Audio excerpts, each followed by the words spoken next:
Let's see if people have their notification bell turned on. See if anybody shows up to the show that nobody knows about. Oh, if they were subscribed and they had their notification bell turned on, they will have just gotten notified. If they don't have those things, I don't know what to tell you. We'll see if anybody shows up. There's a couple of people here, apparently, but they're not saying anything yet. Oh, random Monday night show. Needed some more syllables there. Monday show to make up for not a Saturday show. No, that wasn't very good. Oh, McGill has his notification bell turned on. How are you doing, my friend? Oh, yeah, missed Saturday because I was working. So I was thinking, hey, you're going to be in the shop on Monday night. Well, I was supposed to have band practice. But, well, I was like, I missed Saturday's show. I'll hang out with these guys instead of those guys. But maybe it'll just be me and Sean. That's what I get for not telling anybody. Busy hunting down a townhouse. They shouldn't be that hard to hunt.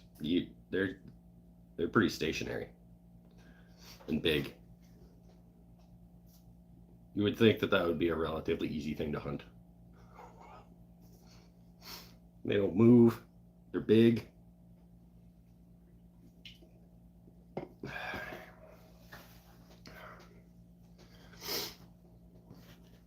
I understand what you mean. Oh, yeah. The trick is finding an empty one that's legal to trap. Yes. Well, and you have to have your license. You probably are paying a guide.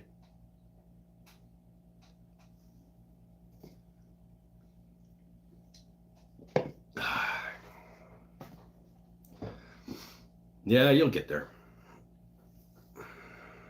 This is all wonky again.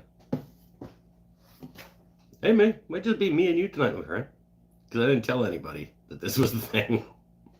That's not true. I think I told John. John emailed me because he was like, are you not doing a show? He was waiting for the show to start because he had missed the week before where I said I wasn't going to do the show.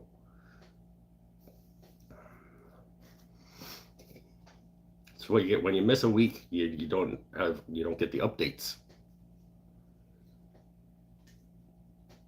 about whether there's a show next week, because I'm not good at announcing things like not on the show.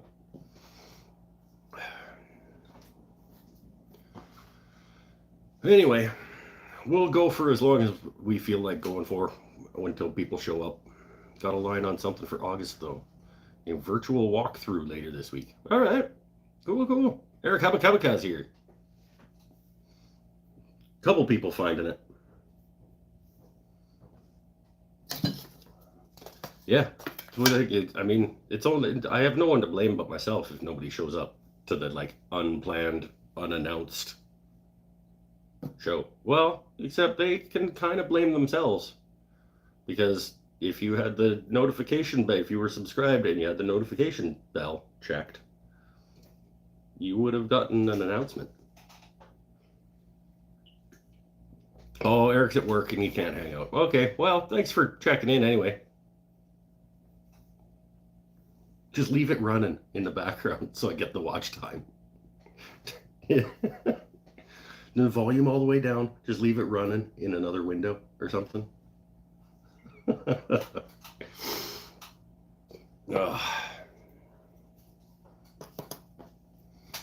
Yeah, we'll see. I'm gonna have a couple of beers and we'll hang out as long as people want to hang out. The people that bother to show up. The people. I shouldn't say bother to show up. That sounds like it's on them. Well, it kind of is. This will be a wonderful reminder to people. If they missed the show, be a good reminder for them to click the damn buttons. Monday night might not be good for most people, though. I don't know.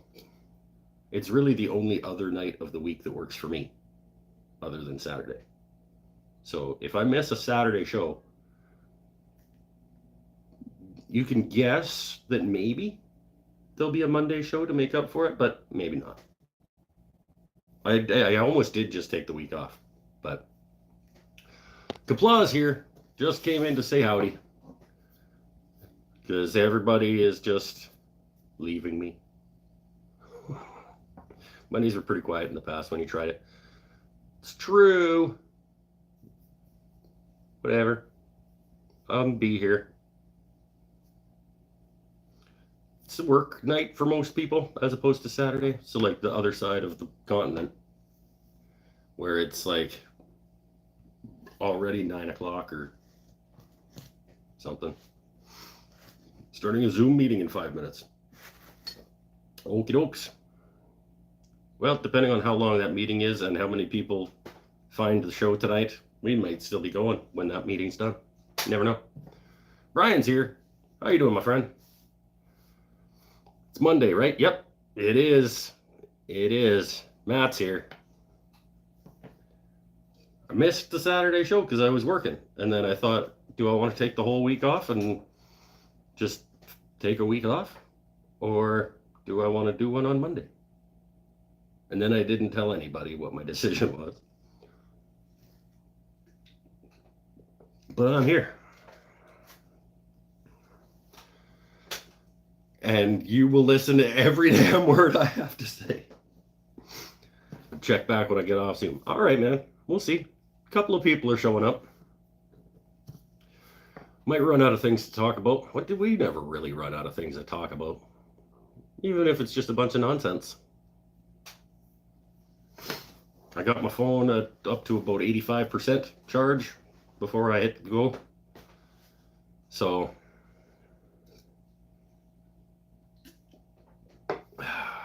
we can go for a bit. Hell no, let's go. Just got home a minute ago. Hell no, let's go. Just got home a minute ago. You gotta keep that rhyme up. Wash my face, had no idea what I was gonna do. Or just sleep. So you messed up the rhyme scheme. Sometimes it's good to do live on a different day. I mean, good or not, like, whatever. I missed the Saturday because I was working. And then thought about just skipping. Thought about just taking a week off. But then I was out here working in the shop for a chunk of today. I was like, I want to hang out with my buddies on the internet tonight.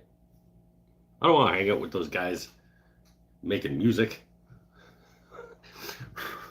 It's not true. I like hanging out with them too, but yeah. I was feeling shoppy. I was feeling woodworky as opposed to music making-y. Class go? It was good. Have I not done a show since the last turning class? I guess that would have been, yeah, it would have been last Sunday before this past one. Yeah, no, it was good. There are 4 more turners in the world, I think. 2 of them were kids. It was a mom and 2 kids, and then a 4th guy. And I had, I guess, probably about 14 and 12 the kids. It was fun teaching the kids. I need a platform, though, I think. The 12-year-old was a little on the short side, and he was kind of a little bit,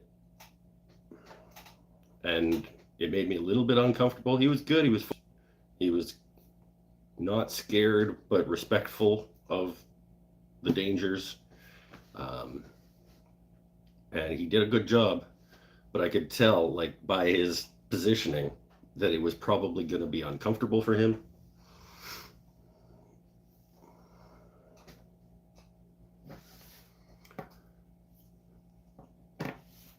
halfway through recording my first Makers video since your cornhole board. That's not true at all. All of those home reno ones are Maker videos. Made like the vanity or the countertop for your bathroom. That's a Maker video. Like maybe just you gotta switch your mindset on your definitions. You took a bunch of wood, you cut it up, you glued it back together into another thing. That's what I do.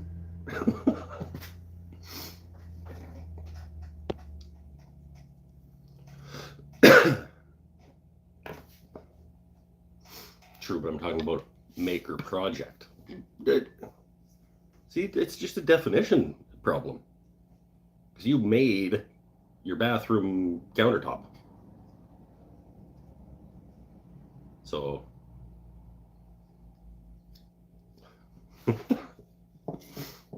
and I guess that wasn't actually since the cornhole board anyway. That was before the I don't know what you're talking about since the cornhole board. The cornhole board video was like 2 weeks ago. Stuff you can do at a workbench. Yeah, okay. Well, I mean, I think we're splitting hairs over definitions.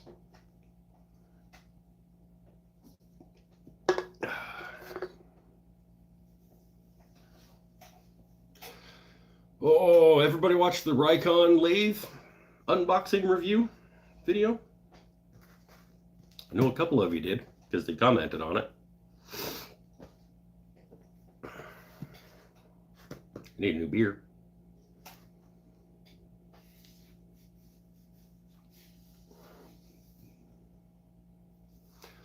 Beer.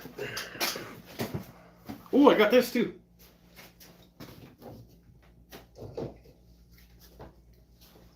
I got my Shannon Lumber Industry Update sticker. My wood of the month. I don't check my mail very often. I don't know how long this was in there for.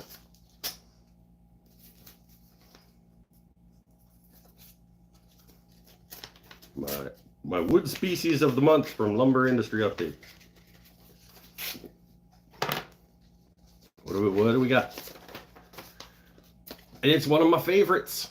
I knew that this was going to be one of them. I didn't know because I listened to the podcast, obviously. One of my favorite woods to work with. I have a crap ton of it here in the shop. Hardness of 1360 pounds per foot.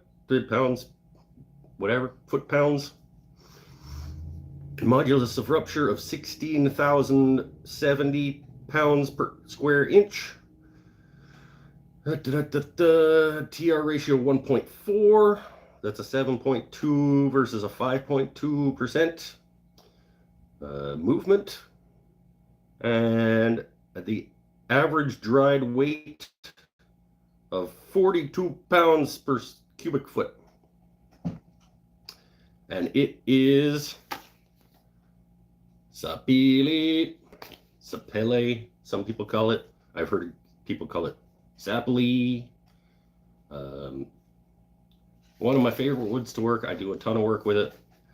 I'm glad that he picked this as one of his monthly species of the month, or whatever he calls it. Because yeah, it is one of my faves.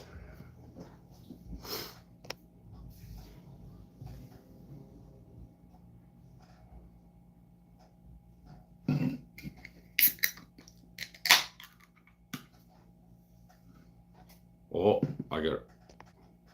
Live chat. 1427 into the show, I remembered to change it to live chat. Although there aren't very many of us today chatting anyway, so might not have mattered.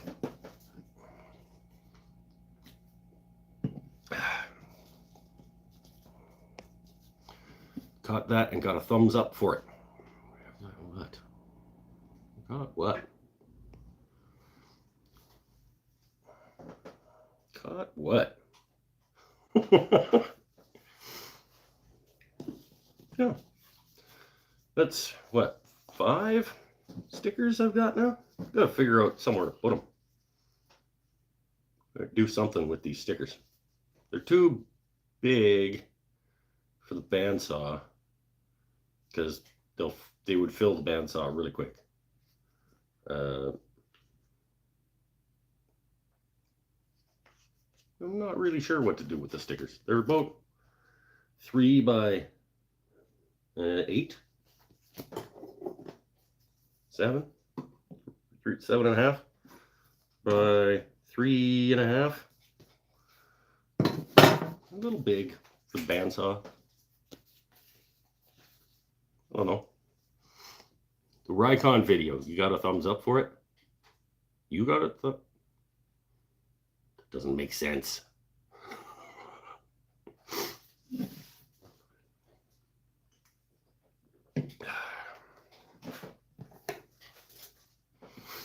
Oh, and then the wall cabinet is almost at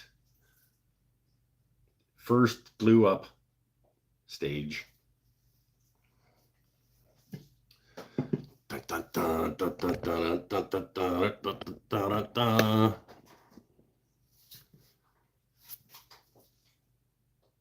Look how pretty it is.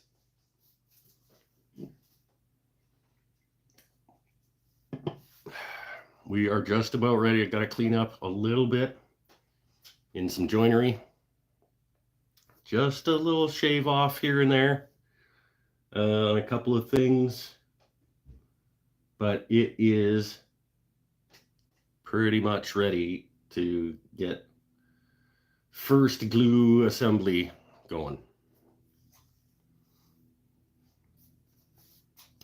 So that might be tomorrow if I get it disassembled and then everything sanded up and those little bits of joinery cleaned up here and there.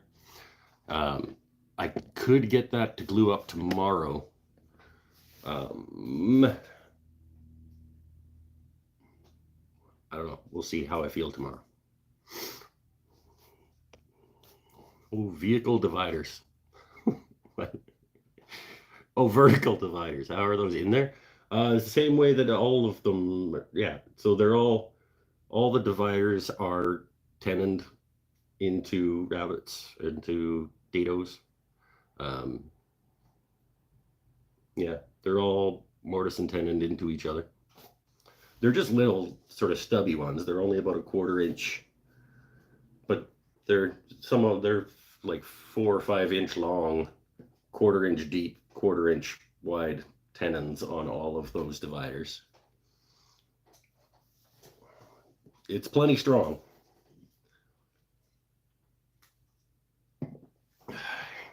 It's a kind of a process of just making sure that everything is spaced out properly and no fancy. Oh yeah, that's me. If there's anything that you can say about me, it's that I'm fancy. Don't know much about wood species. I did get a hold of some red Meranti wood. Meranti's nice. I've used Meranti a little bit. Some people call Meranti Philippine mahogany. But that term is also used for like Luan and stuff like that. And I don't even know if Meranti is in the Melisae family or not. A lot of things are called mahoganies that aren't, but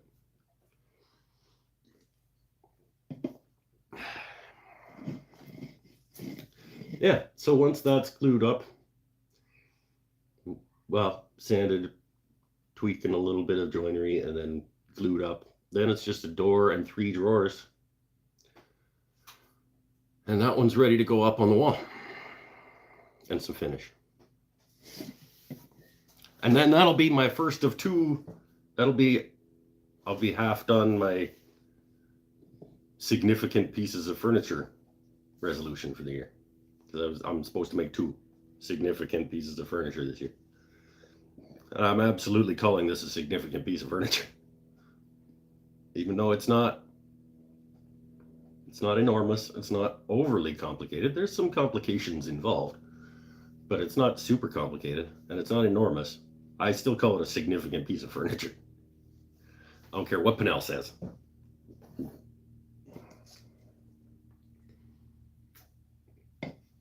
So far, it's got 4 sets of dovetails. 1, 2, 3, 4, 5, 6, 7, 8, 9, 10 mortise and tenon joints. Captured back panel, so grooves cut in all 4 sides for a captured back panel. And then it'll have a Raylan style door and 1, 2, 3, 4, 5, 6 sets of half blind dovetails and 6 more sets of through dovetails.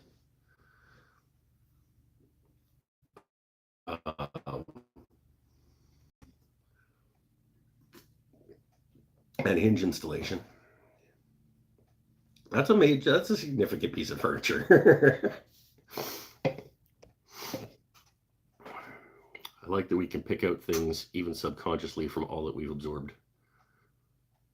Yeah, are you talking about from me? Like you can look at that and tell what I've done from what you've watched me do? Because that would be cool. If you're just talking in general, I agree with you. Like, this is essentially the same cabinet as this, except with the added dimension of another vertical divider going between the horizontal dividers, and then a horizontal divider going in between that vertical divider and one side. It's the same concept. And the whiskey cabinet and the lathe tool cabaret, they are all sort of the same general structure.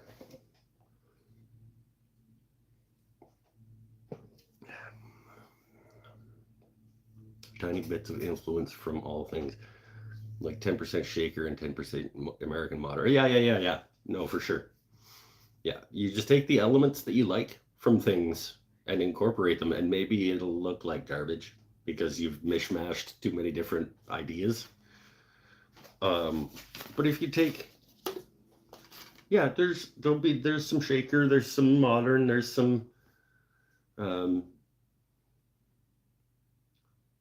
it's a little chunky, so I mean there's even maybe a little bit of arts and crafts in terms of like the heaviness of this particular piece. I think if I did it again, I would go down to maybe like 5/8 instead of, I guess I would go a little bit thinner with all of the wood just for the size of the piece.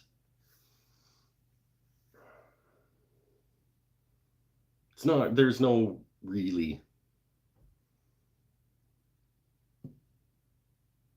arts and crafts in it. There's no like through tenons or anything like that. Just the chunkiness of it, I think, lends my eye a little bit to arts and crafts. Stare at enough Matt Kenny stuff that makes me want to try thinner boards. Yeah, that's the thing and you can go thinner than you think you can when you're like milling stuff down, and you're like, oh, and you also don't want to be wasteful. Like it's like, well, that's flat and square. That's where I should stop so that I'm not wasting wood.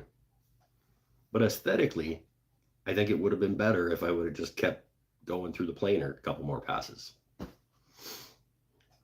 And I might do that. I might go over to the jointer real quick before assembly and take off a few passes on the bottom of this one and the top of this one, just to make this drawer a little bit wider. Because that's sort of just over 2 inches at this point. And if I could get to 2, I mean, I'm not going to get that much more without totally changing the aesthetic. But if I take a 1/16 or so off of here and here, just to make that a little bit wider without being really noticeable. Just, I think that's really going to be a very, very skinny drawer. And even another 1/8 on that, I think, would be beneficial. But overall, I like the proportions of things. Other than that one, like that drawer is a little skinny in relation to the other ones.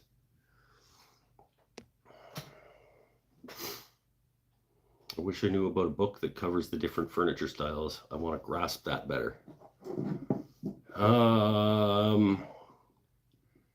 Yeah, I know of a few books about specific furniture styles. I don't know, honestly, if there's a good one that's like a timeline or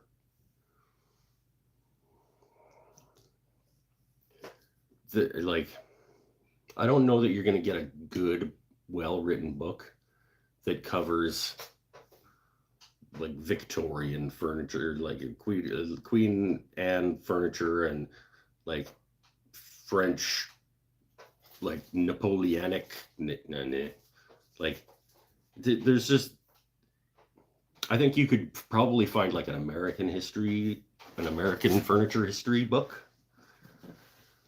that might be pretty good.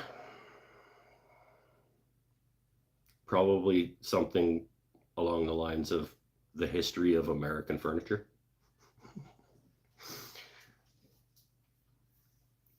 But yeah, I don't know. I think you're just better off just seeing things that you like and then incorporating parts of what you like into your own stuff and finding your own way of. I don't know if there anybody else is doing like one walnut drawer for no reason on their like multi-part wall cabinets. As far as I know, that's like a Mike's Wooden Things and stuff. But I like it. Actually, now that Matt Kenny, now that you've brought him up, does a little bit of that.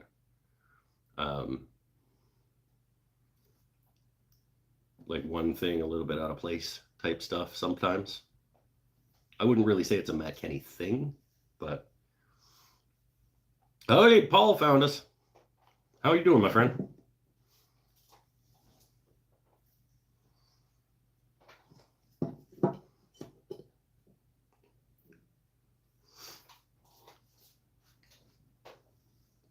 This is out of control. I'm gonna do something with it. Maybe tomorrow I'll do something about this. Ah.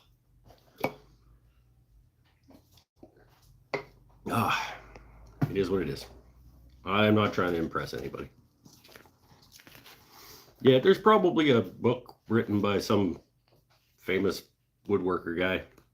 It's called like The History of American Furniture Design or something like that. That's a book I would own too. I have a book on I think I have a book on like shaker style furniture. I have a book, I don't know who did it. I think I have a book on arts and crafts furniture. Maybe.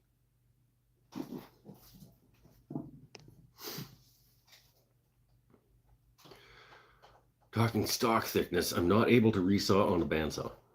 And everything is just under dimension I got because that's what a few passes on the planer. Yep. That's, and you don't feel like wasting it. That's, I totally understand. It's like I started with boards that were milled to about 4/4.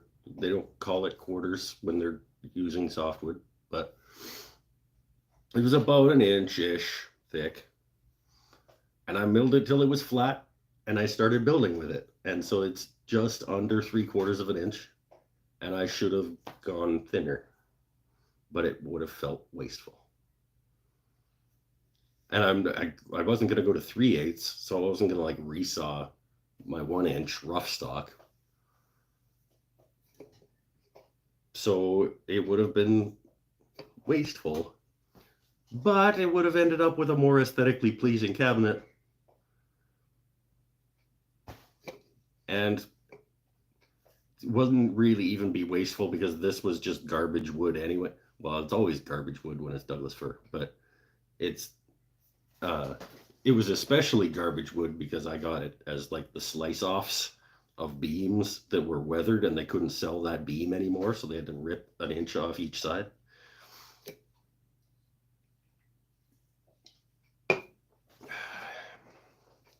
It's that big stack that I have under the back porch.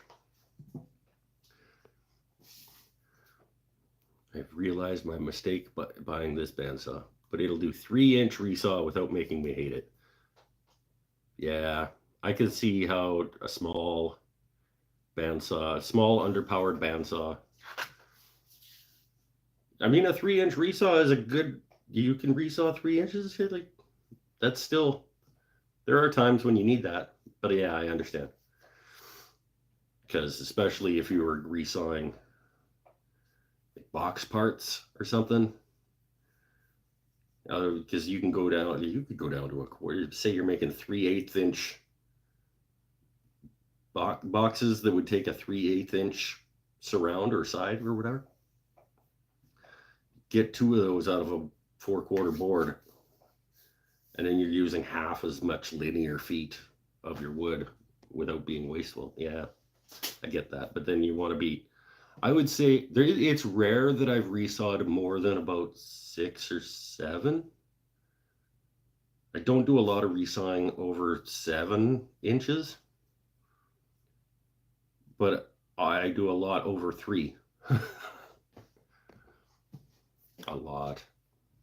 Maybe exaggerating, but because I don't do a lot of resawing at all. Next summer, new bandsaw, unless Facebook Marketplace provides. If it's a footprint problem, I mean, I hate sounding like a Rikon like fanboy or shill or whatever, but I've been told by reputable people that I trust that Rikon's 10-inch bandsaw is actually better than it deserves to be. Whatever that model is, it's a benchtop guy, and it's a 10-inch or 9-inch wheels.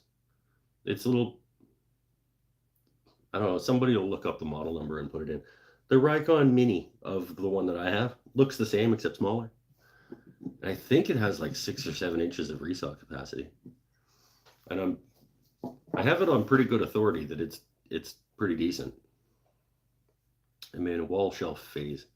Still a lot of plywood projects, cherry and pine. Yeah, right on. McGill's got that one. The mini Rikon. Do you like it? Does it do good work for you?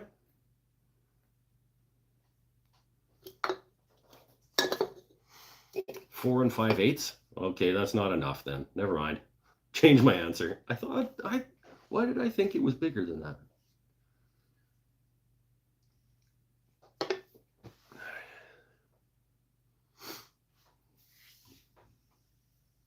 Never mind. You got to go up to big floor standy dealing.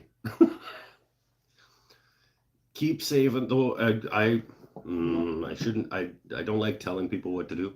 But if I had to do it again, I would have saved more and gotten something with a brake. Because I don't like having that thing still spinning like 2 minutes after I press the button. It bothers me. So I actually did a video on like, why do I have this stick that I just put in the blade for a little while over and over again to stop the blade before I walk away? Because if I don't, that thing's still spinning 2 minutes later when I'm walking by it, and I don't like that. So I've got like a little piece of pine.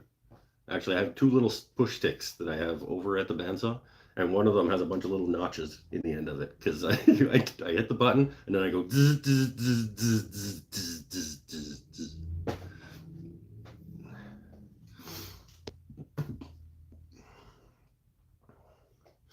Love the brake on my Laguna. Yeah, it does what I need it to do, but the capacity is a bit small. You can't make blanks for turning very easily. Yeah, not at, well, make bowl blanks. You don't need much more than a 4-inch deep bowl.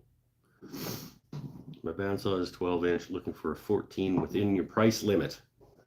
More information required? Or is it an arbitrary price limit? Like, you've got it in your head, but it could go a little bit if it needed to. but you don't want to say what it is.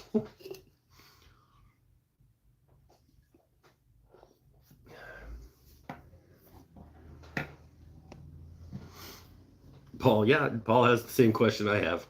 What's the price limit? And I don't even know what new things. I haven't looked at the prices of new bandsaws since I bought. No, that's not true. But I think you can do okay for $1,000 American, maybe. Probably not with a foot brake and stuff. Mike will attest to their quality. Weaver makes a 14-inch bandsaw. I cannot attest to the quality of the Weaver 14-inch bandsaw. I cannot. I missed out by minutes on a green blue jet that had the Carter spring tension guides on it. $200? I go to $1,000 for a bigger, but maybe 400 range for a 14 used. 400. So what's that? 5 and a bit Canadian used. It's gonna be tough sell. I mean, you can do it. You keep your eyes open. It might happen. I paid $12.50 Canadian for my Rikon, however long ago that was.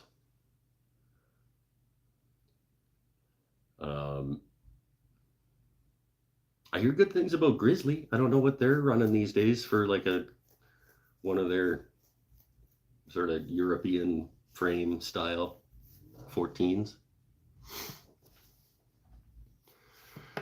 There we go. Grizzly has a 14 at around 715 with a 1 horsepower motor. What's the 10 326 in terms of horsepower?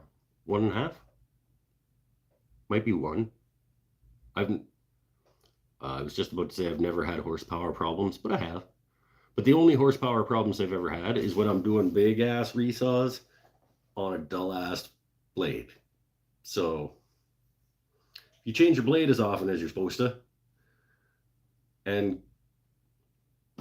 go at a reasonable pace without getting frustrated about how slow it is to cut this 10-inch board in half vertically. Realistic expectations.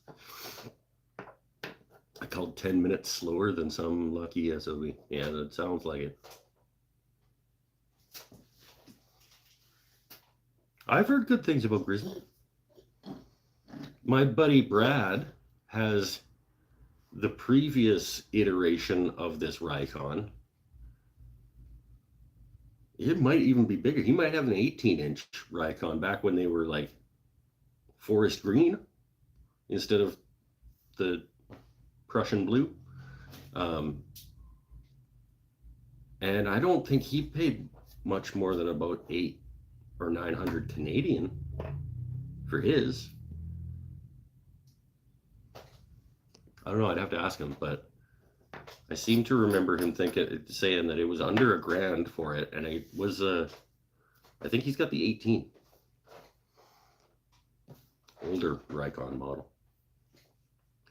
Carter tension release is $189 alone. Wow. I still need to do that video on whether Carter bandsaw blades are worth it. Why Travels here. Welcome to the show, Sean. Welcome to the Random Monday show that I'm doing because I missed the Saturday show.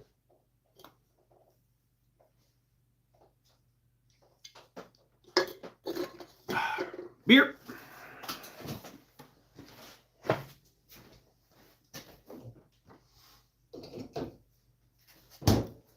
Oh, should we do the beer of the Mike tries the beer for the first time? Let's do that. Mike tries a beer for the first time. A little bit of reverb and some echo to that. Maybe that's all it needs. This week's Mike tries a beer for the first time. Beer It's another IPA. I'm not a big fan of the IPAs, but there's just so many of them. So eventually, I'll get through them all, I guess. People seem to love them, and so that's why people keep making them. This one is from the Hoyne Brewing Company. I believe they are in Victoria. Yeah, they're in Victoria, BC. I have had a few Hoyne products before. This is, I think this is kind of representative of the Cathedral Grove area of British Columbia, Vancouver Island. Fantastically cool place that I live not that far away from. This is called Among Giants. West Coast IPA. 6.7% alcohol. So yeah, it's pretty strong. The first time I walked amongst the giants of Cathedral Grove. Aside from feeling transient and tiny, I also felt I had been transported. That's a long ass paragraph that I'm not going to read. Anyway, there's a cool area of Vancouver Island called Cathedral Grove. Giant Douglas firs. I hate Douglas fir. But it's pretty. It's magical. Let's try the Among Giants Hoyne Brewing Company West Coast IPA. We'll give it a fair go. And I'm not a big fan of IPAs. Tastes nothing like a forest. It is very IPA in terms of the hoppiness. It's not really IPA. It's like modern IPA, like faux IPA with its extra hoppiness for the guys in their skinny jeans or whatever.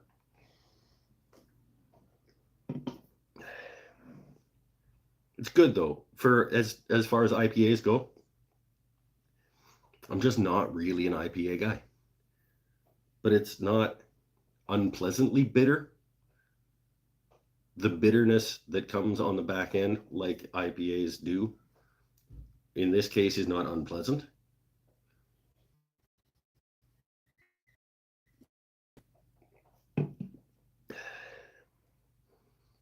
And despite, I mean, would I buy it again? Answer is no, but only because it's an IPA and I don't really like IPAs. If I liked IPAs, this would be a buy. My buddy Mark would really like this. And I do like that they are paying tribute to a region on my island that is magical.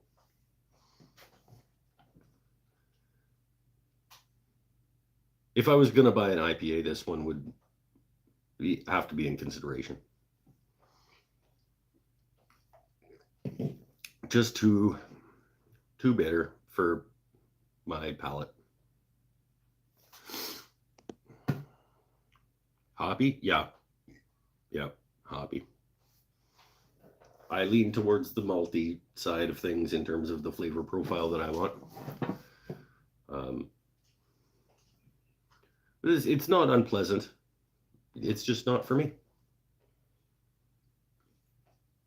I'm gonna drink it because I paid for it.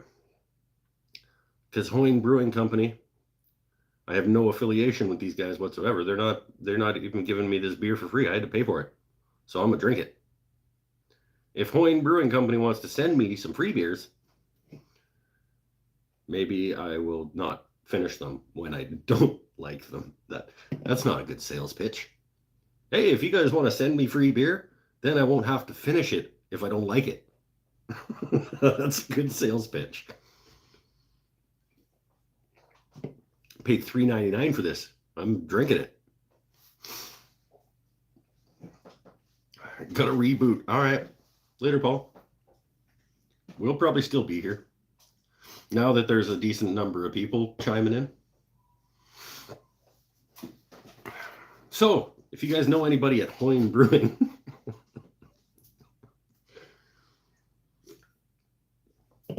I should send them that clip right there.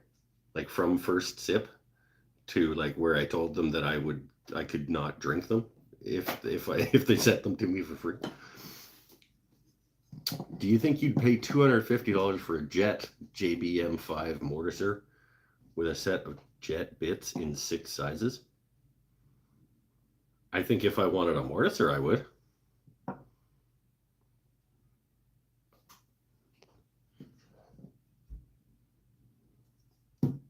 I don't want a mortiser.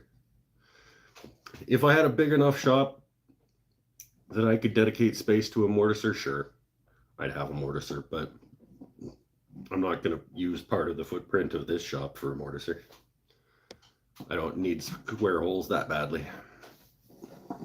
But yeah, if you are thinking about a mortiser, Jet is a reputable company, and $250 for a mortiser with a set of bits, that's kind of a no-brainer to me, I think, unless there's something significantly wrong with it. No, I don't need a mortiser, but heck, it looks like fun. Well, sure. You know what, Matt, you do it. You go. I'm never going to tell anybody not to buy something because it looks like fun. $250? Fuck, sure. If you buy it and it turns out that it's not as much fun as you think, or you don't end up using it, you'd probably turn it around for $400. A bench top. It doesn't look huge. Bench top and likely too heavy to move under the bench. Yeah. I would hope so. I wouldn't want a mortiser that wasn't too heavy to be pulling out and putting back in.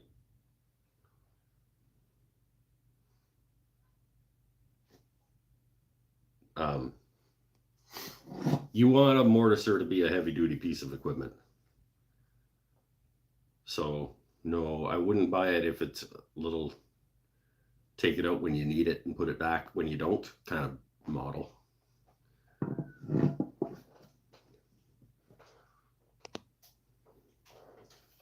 That Rikon was kicking your butt? No, it wasn't. It was a little tough to get out of the box, but only because I'm not good at operating boxes. I have a long history of not being good at opening boxes.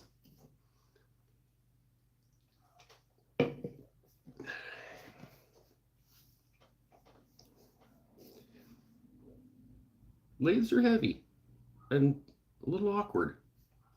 And I'm just one man.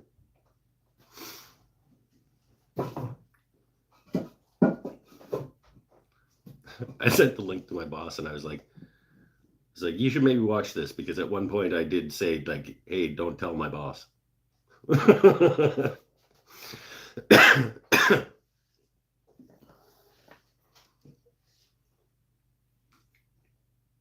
Hopefully next week, but probably not. I do have recorded a video comparing and contrasting the Rikon versus the Laguna. I have started the edit. I just don't know how much time I'm going to have to sit in front of a computer this week. So we'll see if I get any more done on that edit. I have the edit started. I have some things pulled into the timeline to be working on the edit, but I just don't know if I'm going to be able to convince myself to spend too much time in front of the computer. $300 more and you could have had a variable. It wasn't my $500, let alone $800.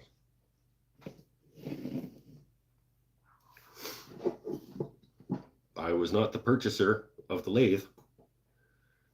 Trust me when I say that I had suggested a few other alternatives, but then when I saw that one on sale for $500, I was like, this is the least amount of quality that you want to have. You need to convince yourself to spend at least this much money on this tool. And she said, okay, buy it.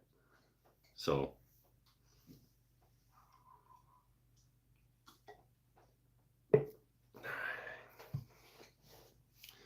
You could make it variable by buying a variable speed rheostat plug for it. You mentioned that on the video. I would be interested to know what is involved in that, and whether or not it would void her warranty. Because it's not my lathe. I'm not going to make alterations to it outside of normal maintenance and upkeep. But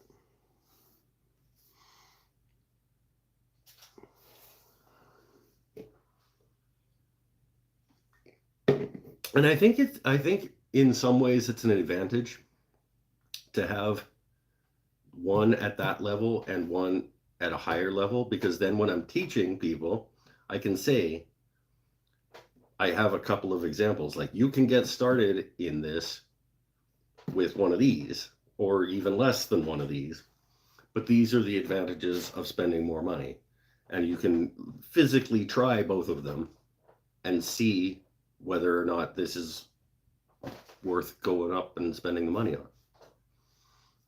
So there's that. I mean, in a way, I'm kind of justifying it, but I think it does have an advantage to say, like, you can get into lathe turning for $500 plus tools, like under $1,000, including chucks and lathe chisels and pen mandrels and blah, blah, blah, blah, blah, blah, blah. With this unit, you can get started. If you want to go a little more, you get this and this and this and this over here. You know, there's value in that.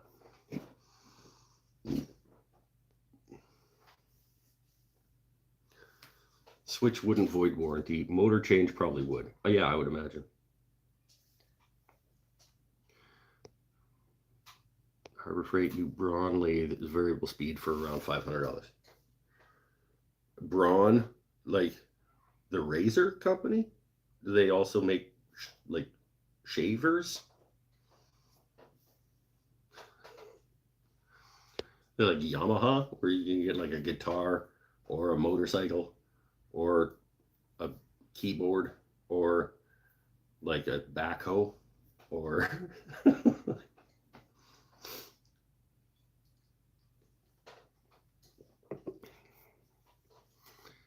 you can get one for $350 that can do pens and small bowls. I have a lathe that I got for $150 Canadian that I could do lathes that they're like pens and small bowls on.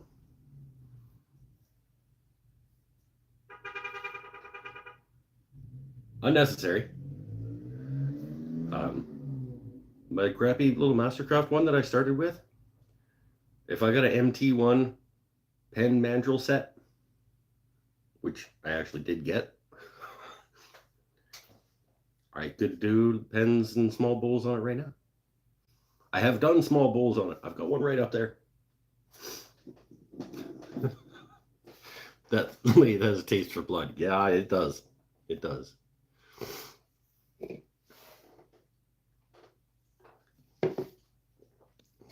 But it will do it, especially if you bolt it down.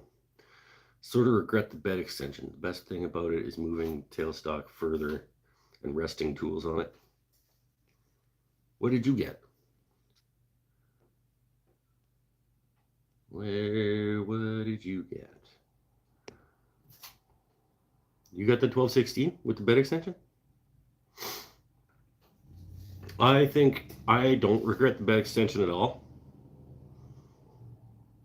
because even just being able to move the tailstock an extra that far out to like have more space in here to move around, I think is worth the $100 or whatever that it was.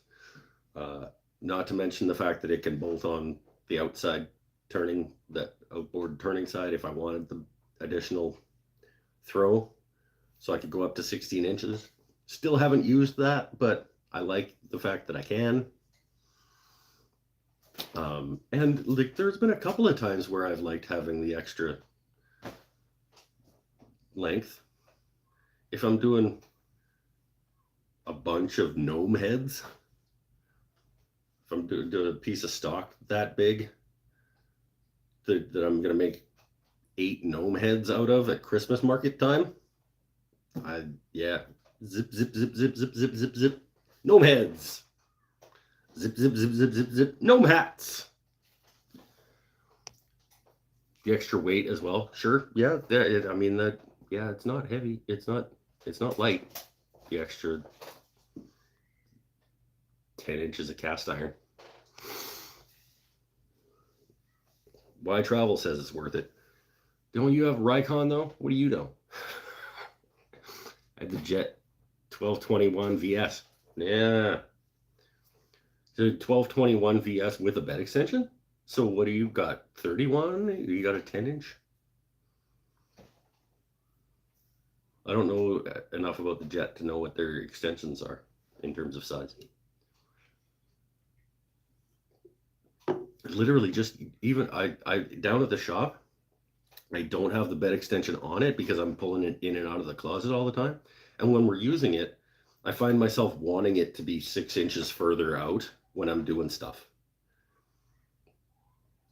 Like even just pulling blanks out of when I'm drilling for tubes and I'm pulling the blank out of the pen jaws, and the back of my hand gets really close to the nub of that drill bit when I'm pulling things out. Another 5 inches down the bed would be great, especially when doing bowls gets out of the way. Yeah. You have a 13-inch extension. I got a 13-inch. No, so got it near 40% off because Rockler. Sweet. So 41. You can go 41. That's unnecessary. You don't need that. Okay, now I understand. It's 21 and the bed extension is 20 or 22. Okay, well that's excessive. You're right. Yeah. I mean, absolutely another 10 or 12. You don't need another 20.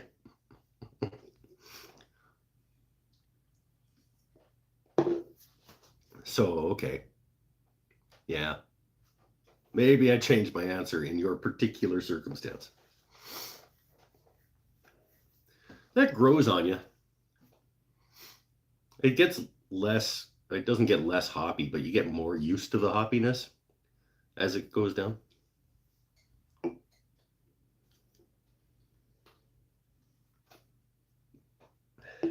It's still not a would buy again, but if you like a hoppy modern IPA, I can recommend the Among Giants West Coast IPA from Hoyne Brewing.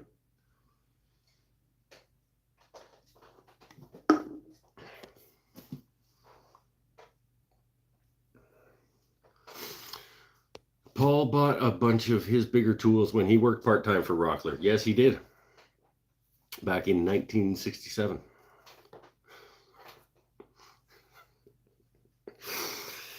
Oh, I'm funny. I have a board with a block to set lathe tools on. Takes up the bed extension nicely. Okay. So you made like a custom over the bed? Or is it just like literally a piece of wood that you put on there? You're quite hoppy with this beer. I see what you did there, and I don't know how to answer that because it's fine. For an IPA, it's pretty good.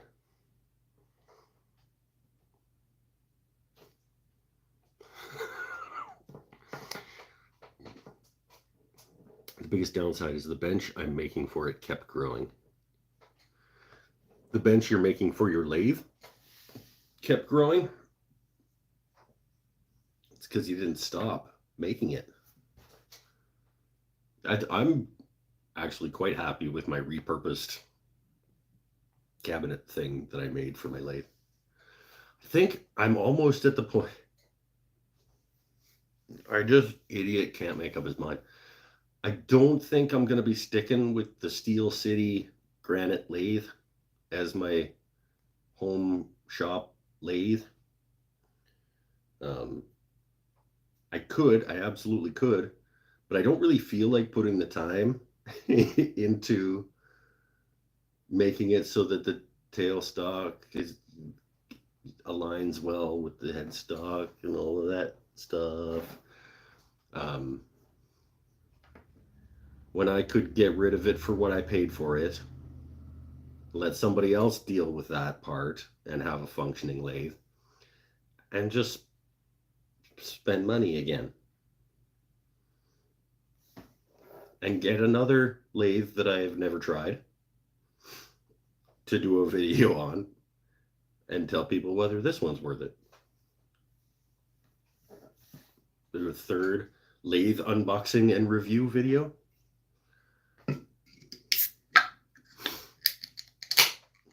And then maybe bring my Laguna back down from the shop and put whatever that one ends up being up at the Crow's Nest. I don't know.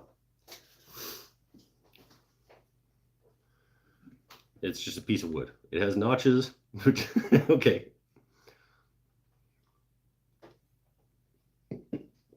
Yeah. Whatever does the trick. My bench is 2.5 feet by 10 feet. It's too long. I gave the blue guitar to my buddy today. If I knew you were going to give that motherfucker away.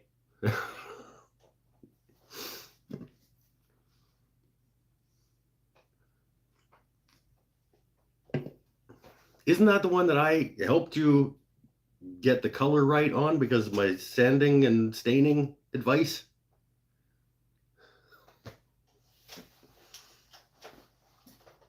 I built it as a gift. Okay.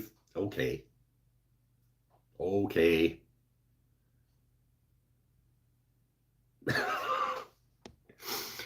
fell in love with a lathe bench design. I can't help it. It has a tall backsplash. The style of bench that I wanted to build. No judgment. You do you. I'm happy having a permanent place for my lathe. For the first longest time, I was pulling the damn thing out every time I wanted to use it. But it was small and crappy, so.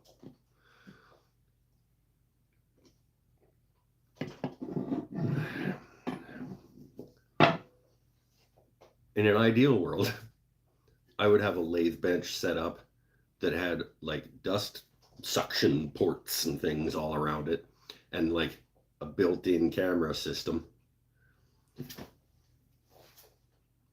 That sounds rad, actually.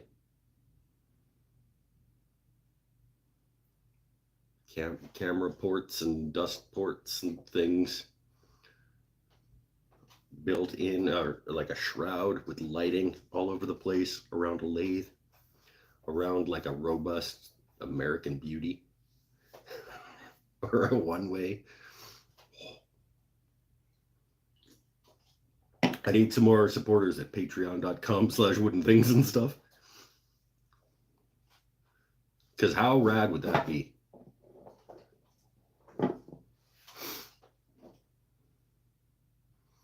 They will make more Curly Mabel. Yeah, they will. Yeah.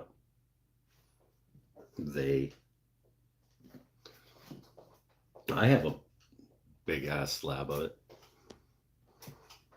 What is it? 3.5 inches thick by, what did we figure out that slab of wood was? It's about 20 wide by 4 feet by 3.5 thick.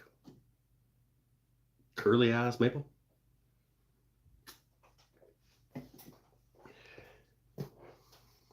And I almost just want to just break it down into guitar tops.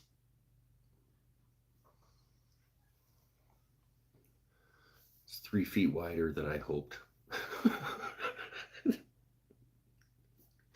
We're still talking about this ridiculous bench?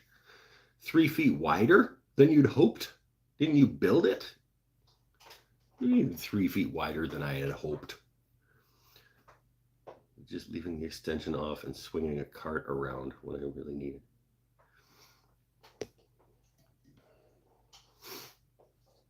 it. How did you 3? Are you talking about longer? 3 feet longer than you'd hoped? I hope it's not 3 feet wider than you'd hoped, because that's just bad use of space. Victor or whatever. Yeah, Vic Mark. No. Yeah. From Australia? Yeah, I would say that those are kind of the 3 lathe companies that are like, once you get there, Robust, One Way, and Vic Mark, they're all on the same, and that you don't go, there's nowhere past that, I don't think.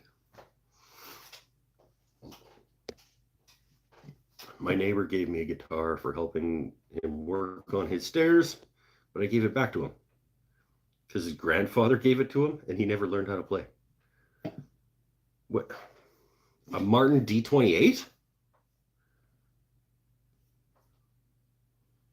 Dude gave you a Martin D28 that he got from his grandfather.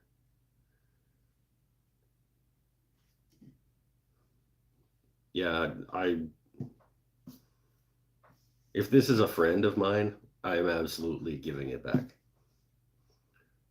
If this is someone I did work for who couldn't pay me for that work, and he gave me that not knowing that that's a $6,000 guitar, I might give him change, but I'm keeping the Martin. I think in that case I would tell him, like, I owe you another job.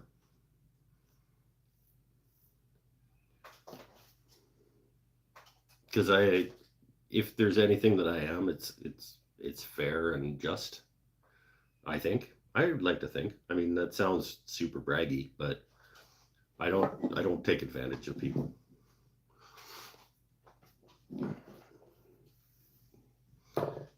Oh, Mikey B was honking. I was there, the way he was honking, and I said, "Okay, unnecessary." I think Robust at the top and One Way and Vic Mark just a hair under. Biased because Robust are a few hours for me, but also the prices. Well, I'm biased about One Way because we're all biased about our, like, pride in our own country's products and whatever. So, like, I'm going to be biased towards One Way probably as a Canadian company. I can understand why people in America would be biased towards, and then Vic Mark is probably like the pride and joy of Australia. I don't think quality wise, from what I can tell and what I get from people who use these things, I don't think that any of them are better than any of the other ones.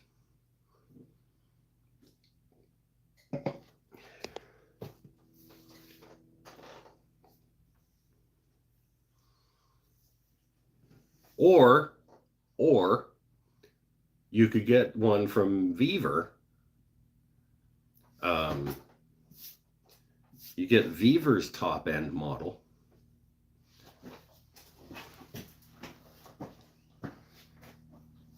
Made me want to throw up a little bit. I'm gonna have myself a cigarette.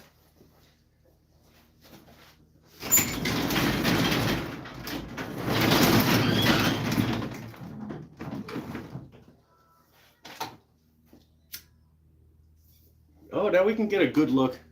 That's better lighting to get a good look at the wall cabinet. So yeah, like I said, I think I'm gonna take just the bottom of this and the top of this over to the jointer. Just to, hopefully not thin them down enough that they're gonna look a lot different from all of the rest of it. But if I can get a 1/16 off the top of this one and the bottom of that one to make that just a little bit wider, I think I'm gonna like the proportions a little better.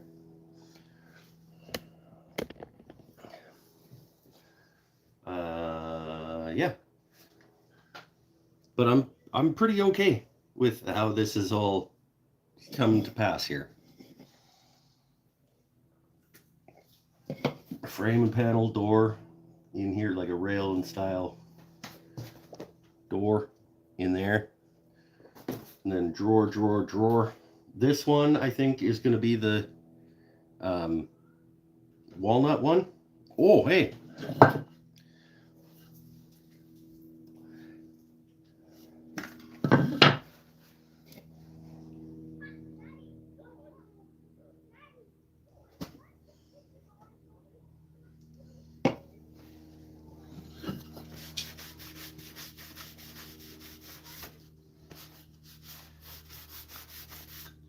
Look at this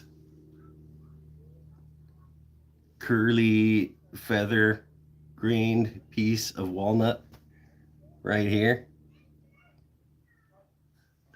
that almost perfectly goes right in there. Huh?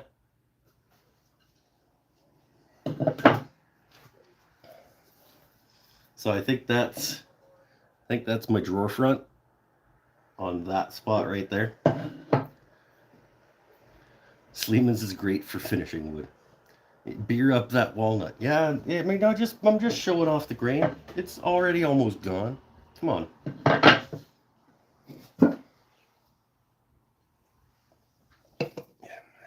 I didn't feel like pulling out my mineral spirits and then having my shop stink. But yeah, pretty okay with how this thing's all coming together now. Maybe glue tomorrow if I can get the last few touch-ups done. This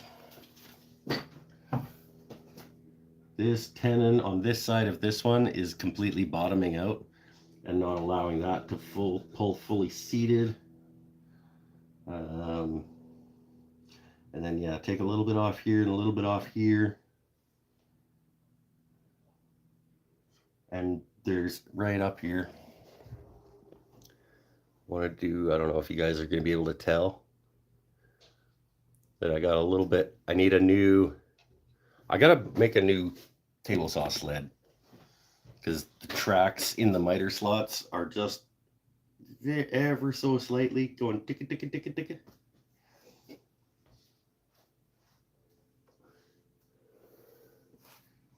But I borrowed my buddy Brad's shoulder plane today to take care of a couple of those little issues.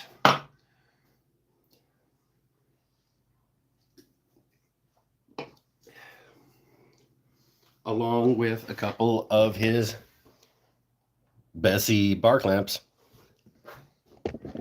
Because why not? When you have friends that have those things and don't mind lending them to you.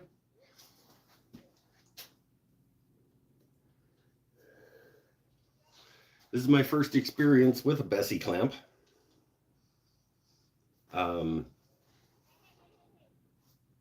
I understand why they are how much they are.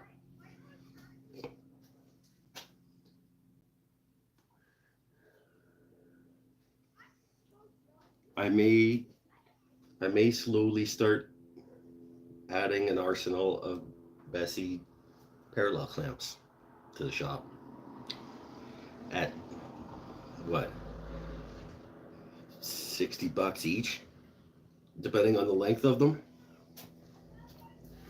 $80 each.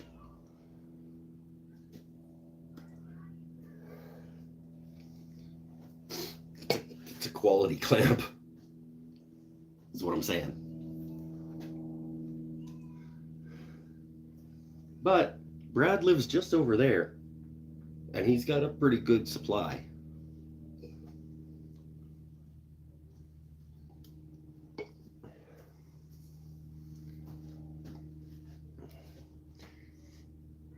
Rockler again. Yeah, I'm in Canada, we don't have Rockler.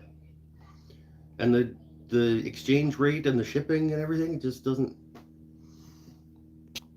Bessey is too expensive. There are comparable alternatives and better pricing. I'm not saying there aren't. I'm just saying that's a quality clamp.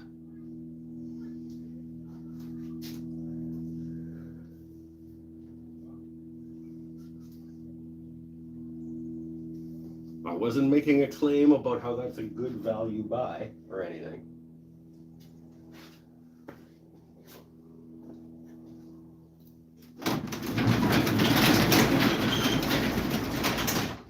Just saying that I understand why they cost what they cost. Because that's a quality plant. But my buddy Brad just lives just right over there. So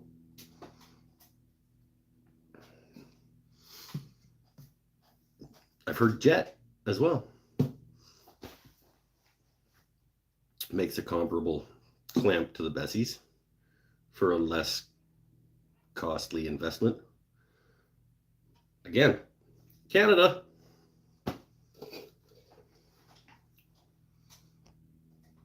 You gotta get a smuggler to run clamps across the border.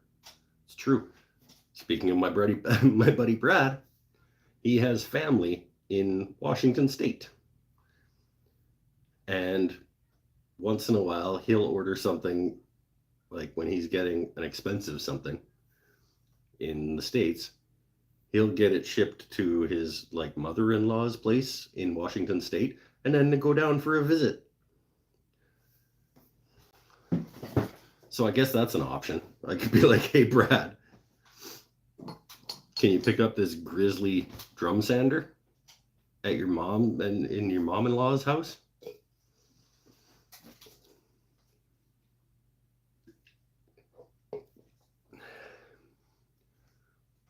The Yost 5000 clamp is comparable and significantly cheaper in Canada. God, you Americans, you just think that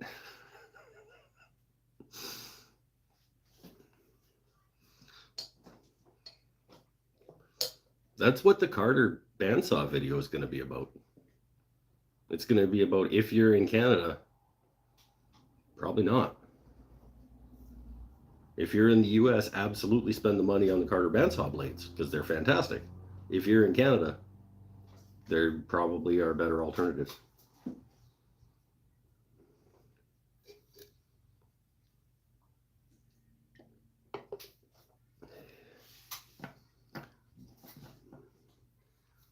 Rockler has free shipping on the clamps.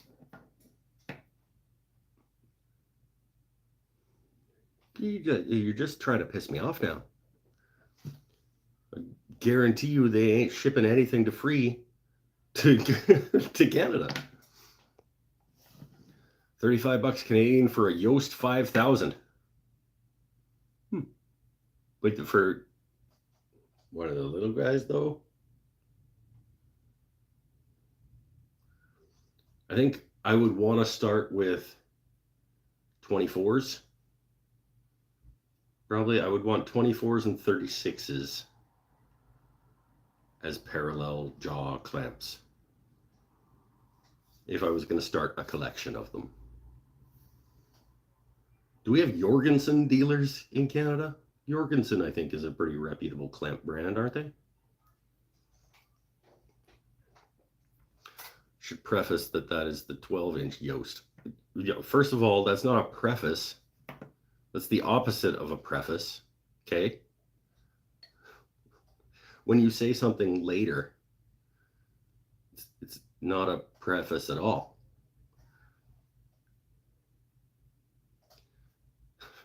If I ever get to visit, I know what to bring as a gift. Yeah. Yeah. Some Bessies from Rockler. Don't you guys remember when I was trying to get people to order me stuff from Rockler and we were trying to figure out whether it was worth it? I think it was dust collection hoses and adapters and stuff. 96 for the 24, 98 for the 30s. $2 more for another foot. Why would you ever get a 24-inch clamp if it was $2 more for a 36-inch clamp? But see, now we're at $100. So I might as well buy Bessie's.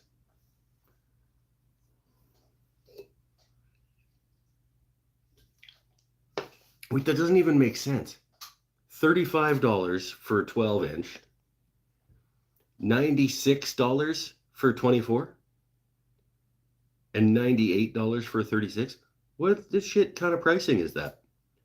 That's nonsense.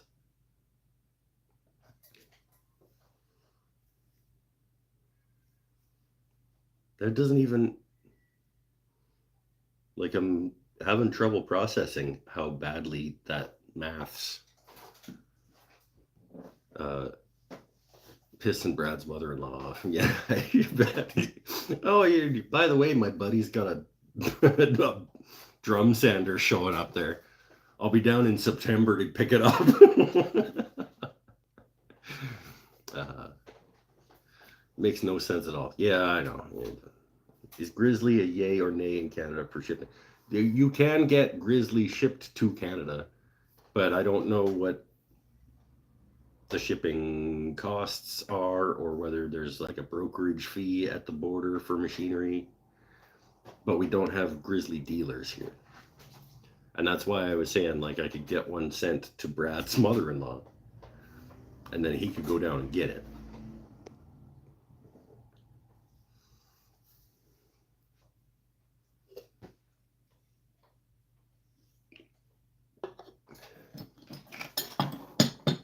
But I should probably ask him first.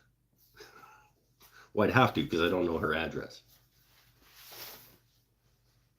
He did tell me that I could do that though, because when I was thinking about a big dust collector, what was I looking at? I don't remember what I was looking at. I think I was looking at a Grizzly dust collector, and I was said like, "Man, that would be nice." And he was like, "We can order that to my my mother-in-law's house." Is Grizzly similar to King? Yeah, it is. It's like that sort of probably made in the same factory as Powermatic, but it's painted differently and has a different motor in it. But other than that, it's probably the same tool. Yeah, similar idea.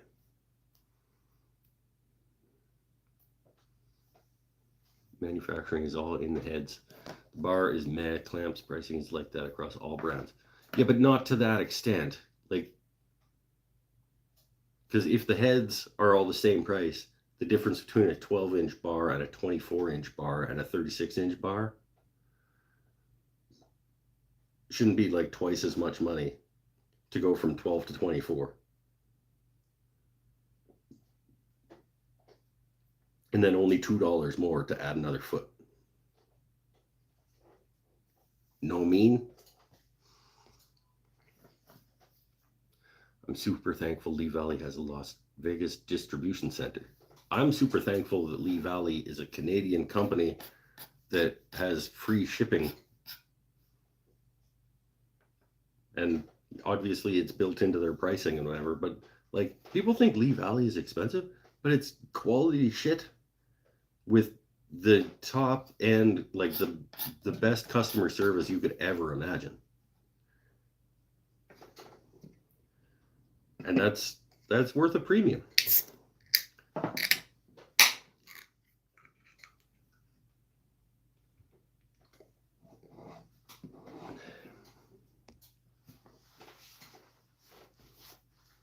It's like the opposite of Beaver.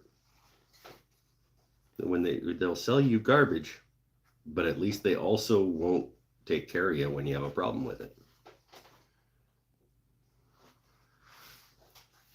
As soon as you go over 24 inches, the shipping skyrockets.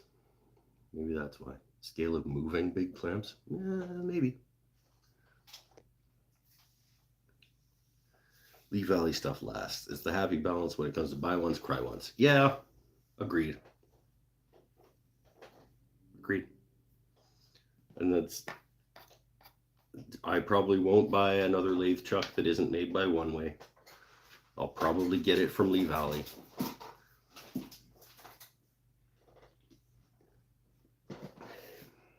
Speaking of which, I need to order another 1/2-inch bowl gouge because I'm teaching bowl turning class in 2 weeks, and I only have one 1/2-inch bowl gouge, so I should do that. Maybe I should get the Crown Pro. half-inch bowl gouge. Just to try it.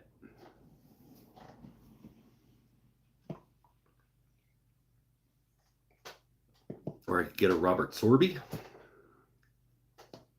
Yeah, but go with the Crown Pro. Why not?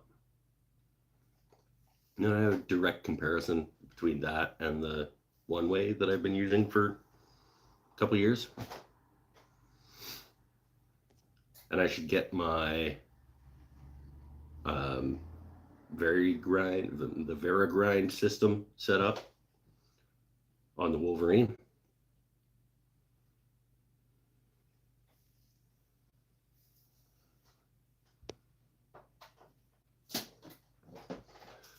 American market is so big. Knipex and Bosch have big plants in every other state now. What the shit is Knipex? And Bosch have big plants in every other state now. I don't even know what Knipex is. I assume that's how that's pronounced. You should make one. Do a YouTube video and you earn that sweet YouTube money. Making a bowl gouge.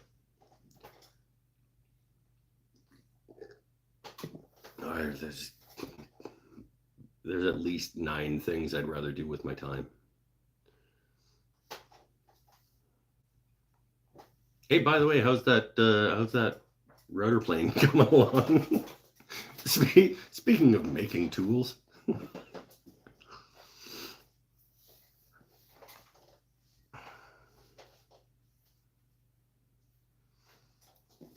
Knipex makes pliers stuff. Oh, that's the kind of crap that I can just get at Canadian Tire. I just go Mastercraft with pliers and things. I don't need to worry about quality when it comes to pliers.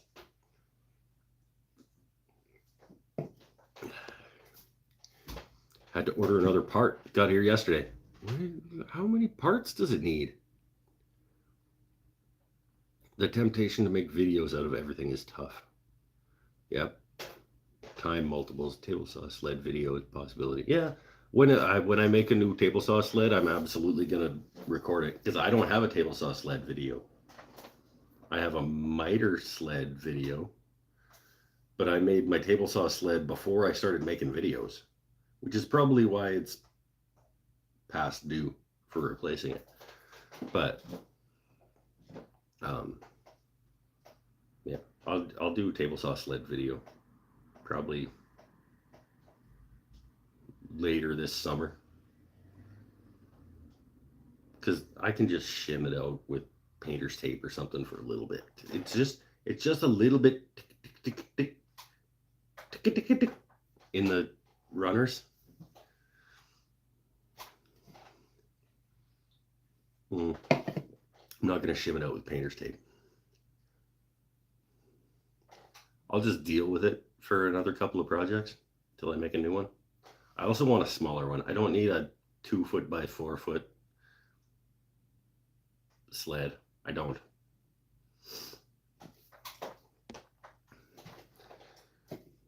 Enough so if I break apart, I've got a spare. I have a new Knipex is German like Bessie and a ton of brands now readily available. Okay. I have a new tele commission that I need to get back to the customer by the 3rd week of July. So other projects are on hold. Including my... I'm totally joking. I still have Tyler's little mini one. Have I had this, what, for like a year? I've had Tyler's small Veritas router plane. Maybe longer than that. He hasn't asked for it back. Little cute little. Still haven't used it. I borrowed it for a specific reason and I haven't put it to use yet. So he can't have it back yet.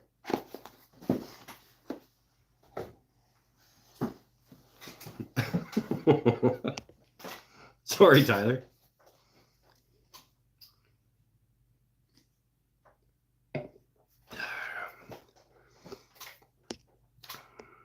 Yeah, sorry, this guitar is going to be on TV. What a... This show is sometimes on TVs. That's no excuse. I know lots of people that watch this on TVs.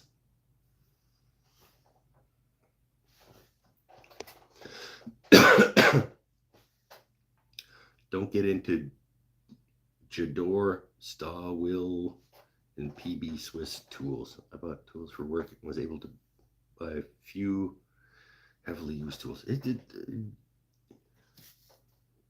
high-end tools are often worth the money. That's all I'm going to say.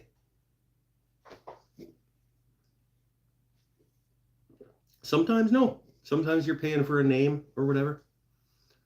I'm not gonna discuss anybody in particular like Snap-on, but sometimes you're paying for a name. Sometimes you're paying for quality.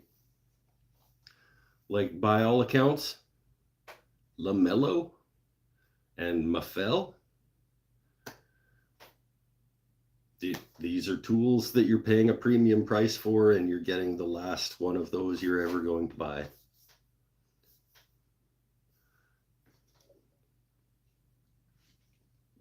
Veritas, Lee Nielsen, Starrett. This is probably the last 12-inch combination square I'm ever going to buy. It was $160, probably.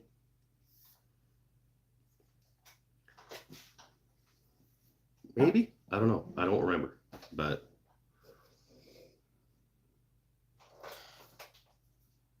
stuff like the 2 screwdrivers and needle nose I use on every job. Ratchet wrenches with 2 sides. Yeah. And if it's making you money, it's way easier to justify spending money on it. If it's a quality tool that you'd never have to replace, makes your job more efficient, and it makes you money, that's, yeah, come on.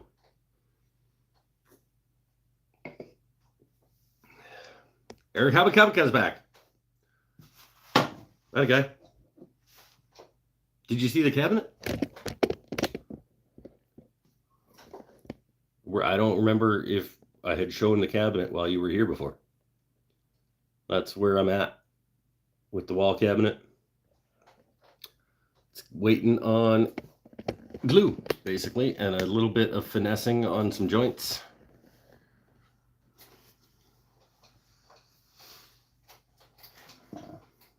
And then a door and 3 drawers, and she's done.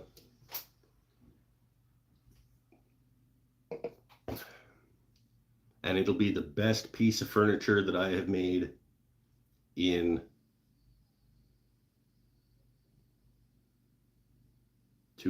at least 2 years. It'll be the best piece of furniture I've made since the lathe tool Caberac, I think.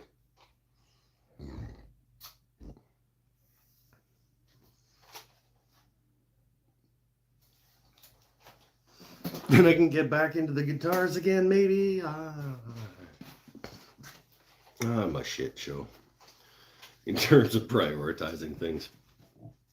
Could have replaced that corkboard over in the corner with a whiteboard that I can organize things, or any Pinnell to make me some kind of spreadsheet, Google Calendar thing or something. Because I am not good at organizing myself.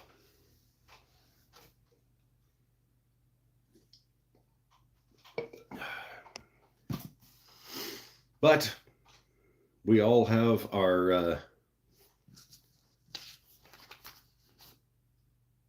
things we're good at and things we're not. This is a very attractive sticker, Shannon. I like the color scheme on this guy. The gray with the pop, it almost looks like Paduke because of how red it is against the gray. This is a good this month was a good sticker, Shannon. It was probably last month because I don't check my mail very often. But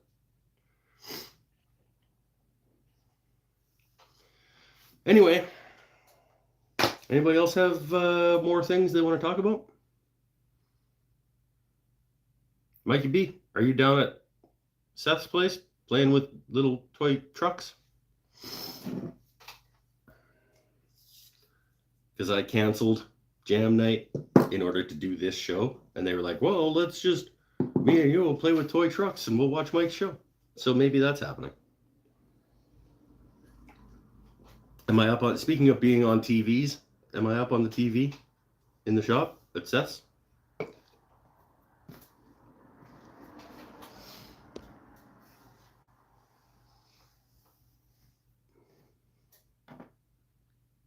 You are on the TV. Hello, Jam Room. Hello, Mike's amplifier. Hello, drum kit.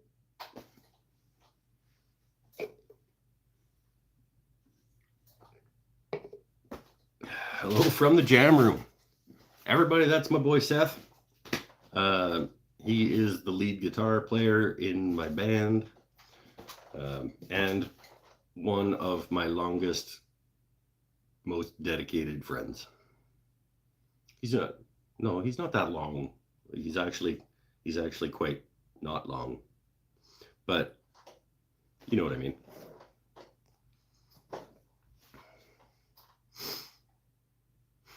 He's actually quite not long.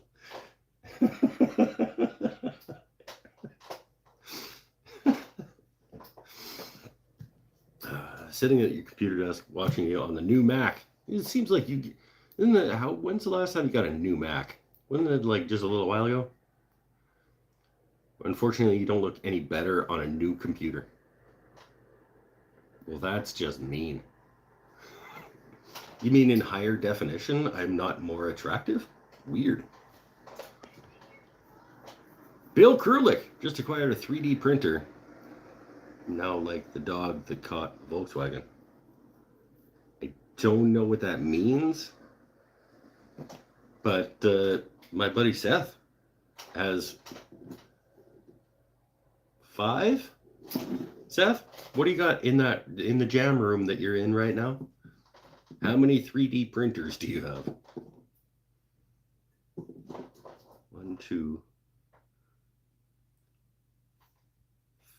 I want to say 5. Maybe only 4. In the jam room.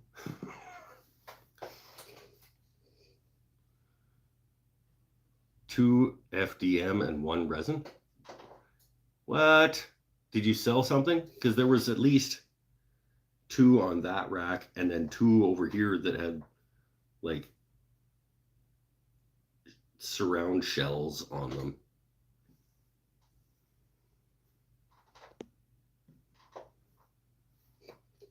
Now that I have it, what am I going to do with it?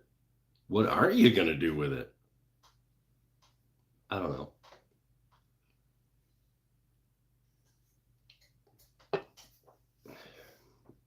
You're going to play. You're going to enjoy it. There's nothing wrong with just playing and enjoying it. Settle down.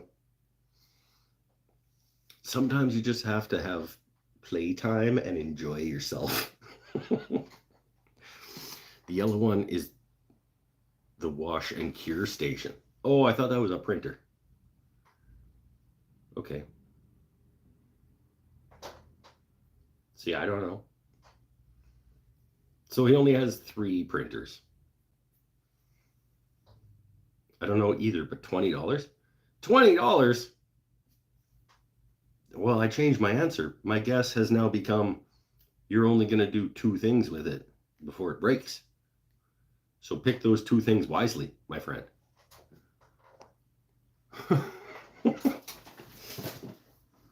I don't know. Not everything in life is get what you pay for. But I would be very impressed if your $20 printer turns out to like do a lot of stuff for you, I would be very impressed. That'll be cool. I'll trade you straight up for a Beaver Chuck.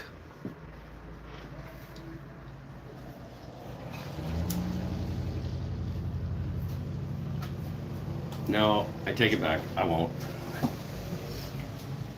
Creality 3 Pro for $20.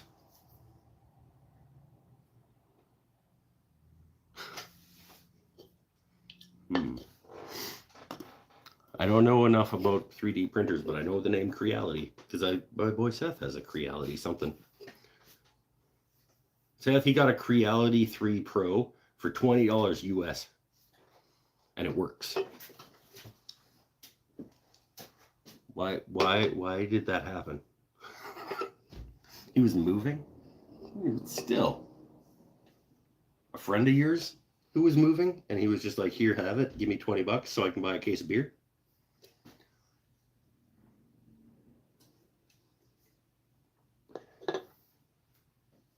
Because that sounds rad. You can make yourself a Master Sword, or a Hylian Shield, or a... I don't honestly know what else you can do with 3D printers, but anything I would want to do with a 3D printer would be super geeky. Like, I'll make the White Tree of Gondor as a wall hanging. Like, just everything I can think of to do with a 3D printer is going to be super geeky. Be like, no, I want to make Glamdring. Or Hadafang, or whatever. Like,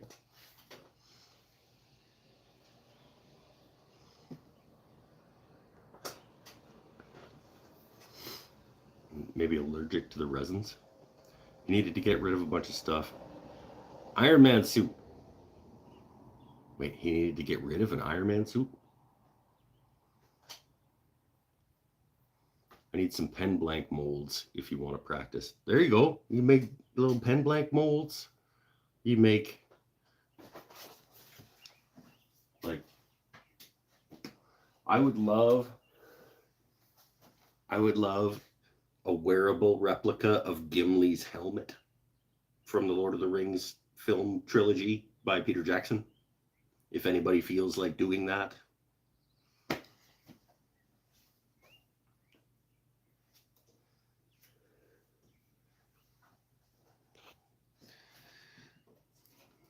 I have a Creality Ender 3 Pro V2.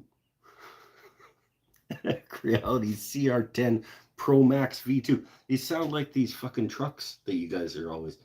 the Everest Traxxas Everest Mark II version 3 Diablo.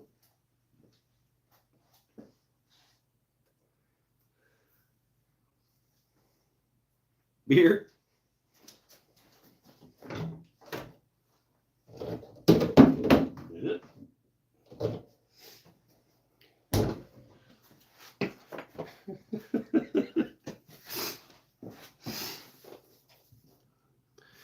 It's only because you don't listen and retain. No, it's because there's so many words and V2s and stuff in them. Like,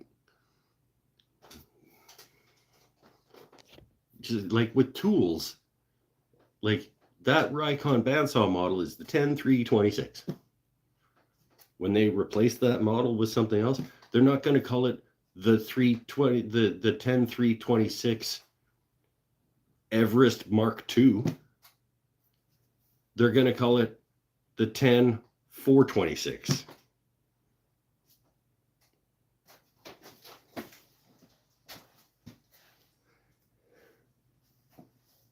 No, you're right though, because the Traxxas and the Everest and all of this stuff, those are like brands and shit. I get it, okay? I don't care enough to remember. Let's be honest. But just don't call something a V2. Call it something else.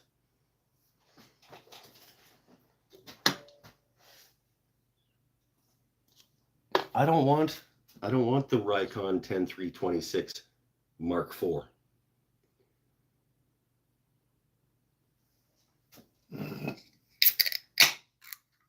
Just call it something else. I can make an Iron Man suit. Yeah. Do it. Do it. Do it. Do it. or you could make me my Gimli helmet. Seth? Seth. I need a Gimli helmet.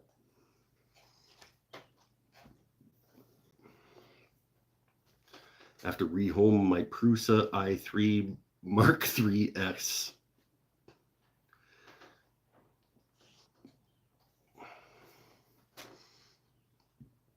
Sad face.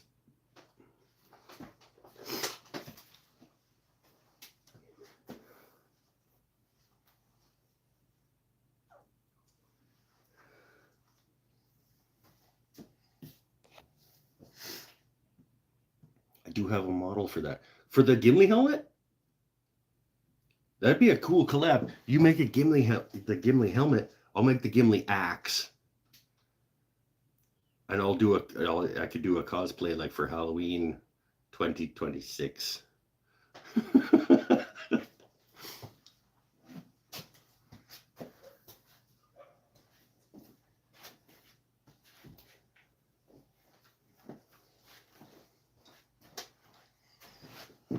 That'd be cool.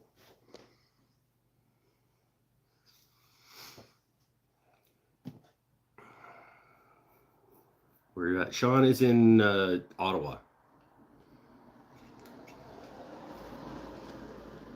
I've been wanting a Prusa.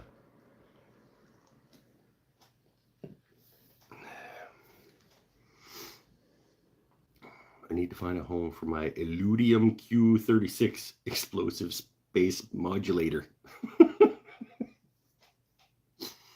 Hey, did you guys hear that there's another billionaire making a submarine?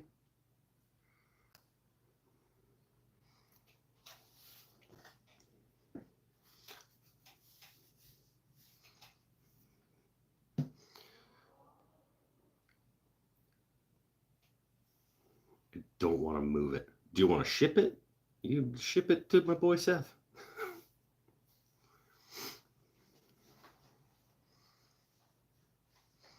I see you're still here. That's right. I am absolutely still here because we've been having fun conversations. Now we're talking 3D printing. If he doesn't want to move it to Victoria, he probably doesn't want to ship it to Campbell River, because why wouldn't he just ship it to Victoria?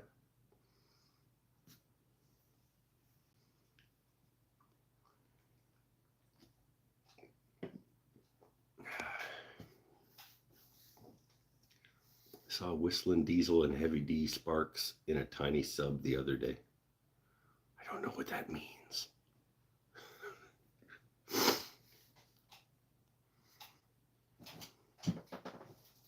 A fool and his money are soon parted. It's just like, if you're just going to spend the money, if you're going to spend millions of dollars on a submarine to go see the Titanic, just give it to the food banks or something, man. Like, God. Do something good for the world.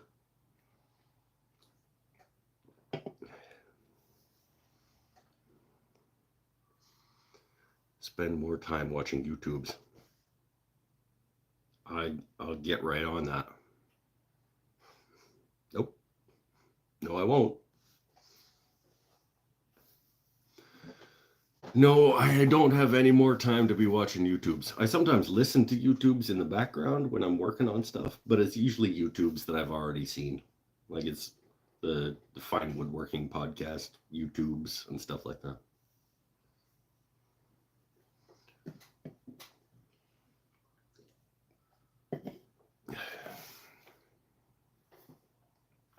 But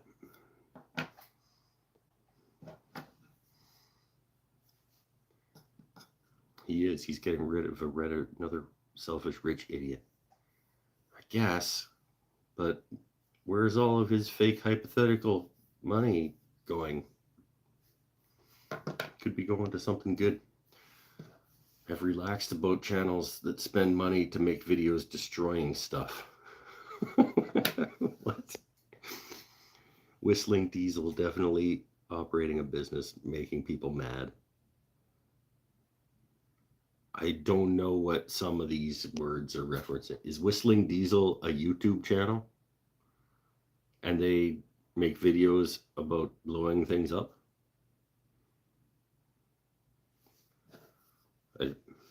This is not information I need. That's not going to make my life better to know these informations. Hey, I was using a hand plane earlier today, assholes.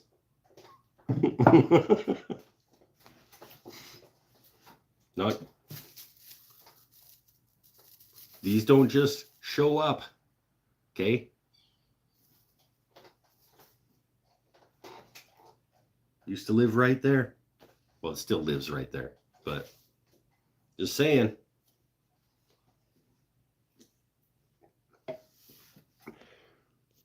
How are we doing for power? 51%. We can go for a bit. I'm not going to get the guitar. Because if I went and got the guitar, I would want it to be the dumpster guitar. And the dumpster guitar needs to have work done on it before I can keep using it. I gotta glue that headstock back together and buy the new tuning pegs. Somebody, who was it? Somebody tell me again. Somebody looked up. They may or may not be here tonight. But somebody told me about the tuners that I needed to buy for that classical guitar. I can watch that show back again and get the product number. But it'd be a lot cooler if they were here right now and could tell it to me again, so I could write it down. It's from, I want to say it was from All Parts. The classical tuners that fit that guitar.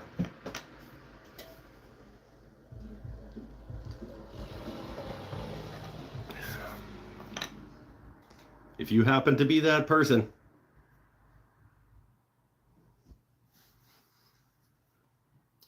there's a YouTube about a guy vacuuming gasoline. Of course there is. I'm thinking about starting up my channel when I get back from vacation. I'm not going to tell you to do it. I have a hard time recommending to people to start channels unless it's just for fun. I don't recommend people start YouTube channels as a business investment.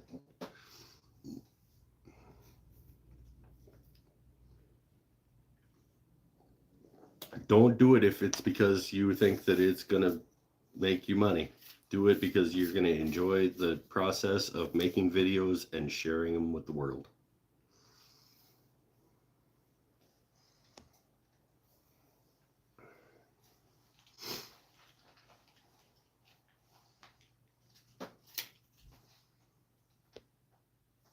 I would watch that. Wifey and I are going to a dealer on Saturday to look at RVs. Sweet. Guiker makes decent priced classical guitar tuners. Guiker. I just want a cheap garbage one to match the fact that it came out of a dumpster. So somebody sent me the product number at All Parts, that it was going to be like $20 plus shipping. I think that's about what I want to spend on a dumpster guitar.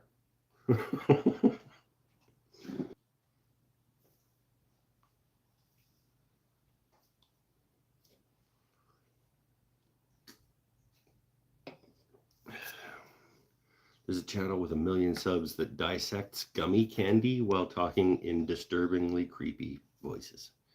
That's okay. Sure. Sure. That's how you want to spend your life. Quakers have some priced at $30. All right, okay. Once I get relocated and settled, I might record videos about the journey of learning how to make fountain pens from scratch, just to record the process. Yeah, that's what, like, this whole damn channel just started as like, I want to record my learning journey for like maybe me and my boy later. And then it turned into a community of people that I like sometimes, and all part TK, oh, like TK 0125 classical guitar tuners.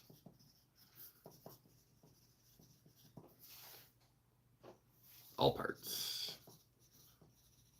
$18, and that's US, so maybe 22 Canadian dollars plus shipping is 33. Okay, yeah. 30 bucks ish to my house, maybe. Some glue in the headstock. Some sanding to get rid of some issues.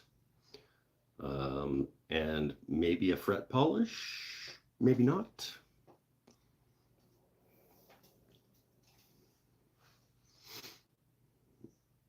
Thank you, Paul, for the product number. I will go check it out, and I'll maybe do a quick measure to make sure that things, because they're a bar and they go through, it's not, they're not individual tuners, so they do need to set into the, so maybe just to make sure that things are spaced properly. There's feeder channels. Just make 5 gallons of spaghetti and eat it all in one sitting. Why would you measure spaghetti in gallons?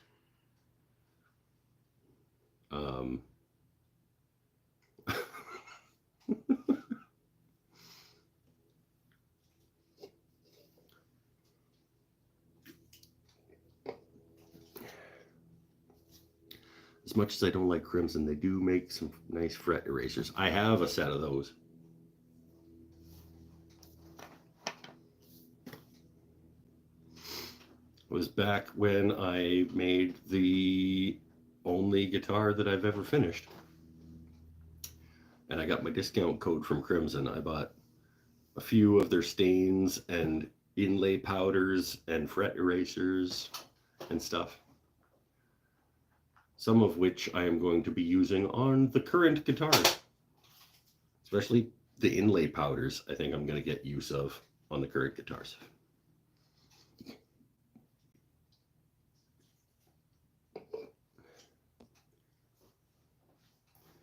Whoop. That one FU started so skinny, and now I don't know what that means.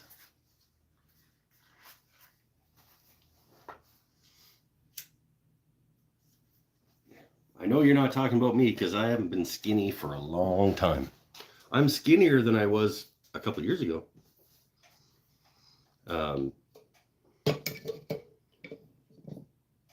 I am getting skinnier and skinnier, but it's been a long time since I've been skinny. Crimson I like because community. He seems to care from the very little I've seen. I agree to a certain extent. There are a lot of times where he I believe that he does absolutely care about community, and he wants to support people getting into guitar building and stuff like that. But there maybe 3 or 4 years ago, he went really heavy into like, how can I make more money? And some of it was questionable, not questionable, but like, I don't want to go into it. I think he's a genuinely good human being. but he's a business owner. In the long and short of it is he owns a business, and he owns numerous businesses, and he needs for them to create revenue to employ the people he employs, and et cetera, et cetera. So I do think he's a genuinely good human being who has his ups and downs like the rest of us. Sometimes it's a little hard to watch the sales pitches and stuff, but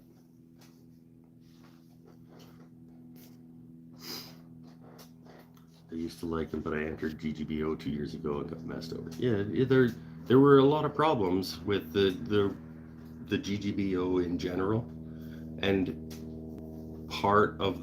a big part of those problems were business decisions that were made.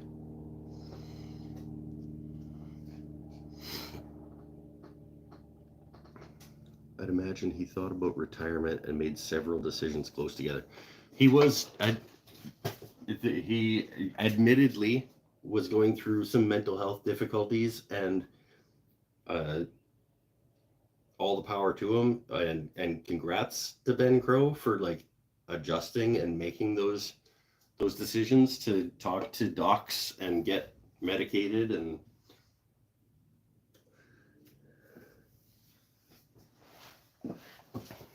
yeah, we're all on a journey through the world.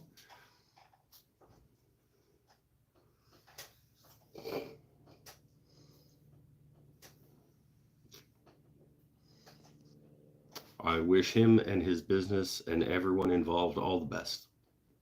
Same as I do with everybody. But there have been times in the past where I've watched some of his stuff and been like, this is clearly just, you're only doing this for money purposes. And that sucks. But it's the same with anybody that's running a business. You have to make money. I don't, but you're supposed to.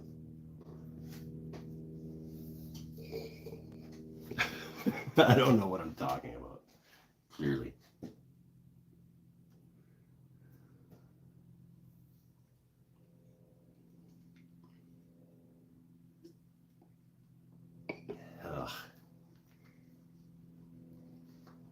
Any minute now, he's going to start talking about Rob Cosman and Stumpy Nubs, and just, let's not.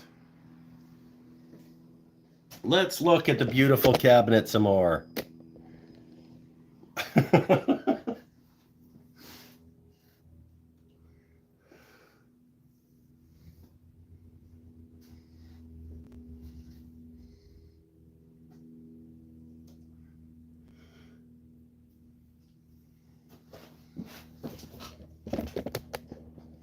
Anyway.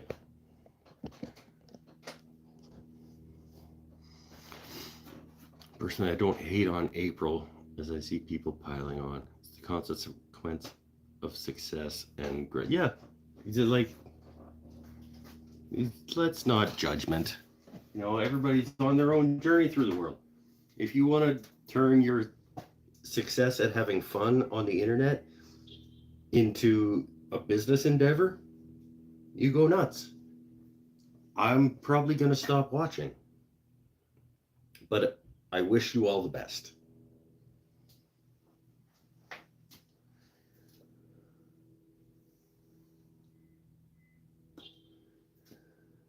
If I was fortunate enough to, or if I ever become fortunate enough to be able to make money off of this thing, and it became an actual money-making endeavor, you would probably see some changes. And I would appreciate if you would judge me for that. Like,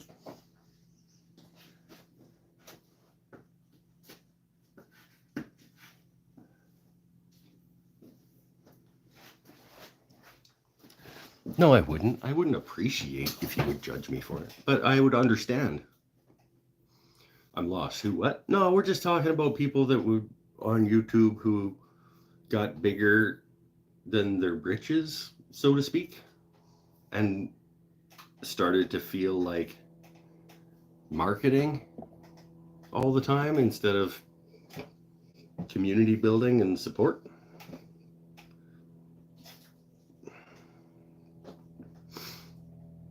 Which is completely understandable. We have plenty of other things to judge you on. Hey-oh! It's true, like this nonsense, whatever's happening over here with this.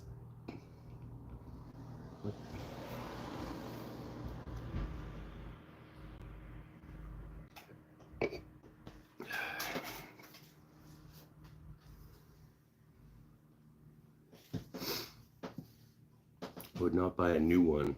Get maybe a 1-year-old. That's what.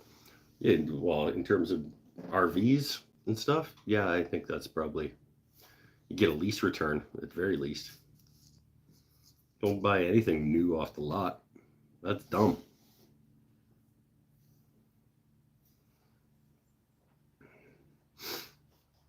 Mainly the ability to relate to them. That's likely the big ick people get. That's part of it for sure. When people grow big enough that they're like, no, I'm in this 4-car garage, or I've built myself a warehouse to do my woodworking, when they started in a little garage. I would love to get into a 2-car garage. But even then, I would see, like, I would expect there to be some people that would be like, oh, the reason I liked him was because he was like me, and he was just in a little 1-car garage. But, like, I can't relate to millionaires in a warehouse full of tools.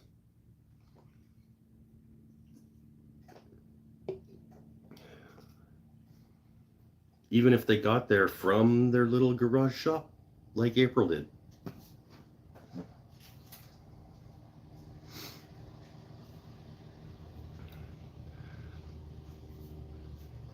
Oh, commercial channels. Yeah, channels that only exist because they make money bother me, but it is what they do. Paul Sellers is on the mend. Sweet. I would lose my mind if I was in a 2-car garage. Yeah, well, Mr. Like, I'm in a shed in the backyard.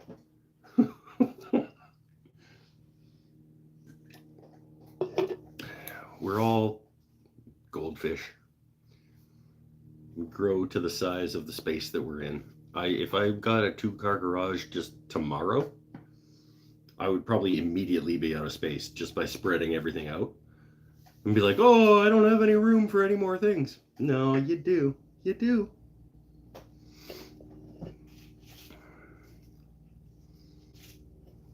Lajeunesse.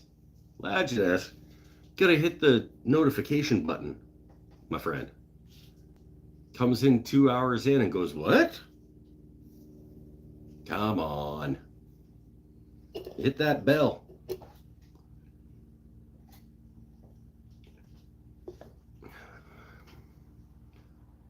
Three-car garage, but it has 3 cars, two mowers, motorcycles, big snow blower. That's not the same thing. Talking about a 2-car garage shop. I would love like a 20 by 20. I think 20 by 20 would fit my workflow and tool. I think that would be great. Just spread this a little bit wider so I can have an assembly table and a drum sander, and I'm happy right there.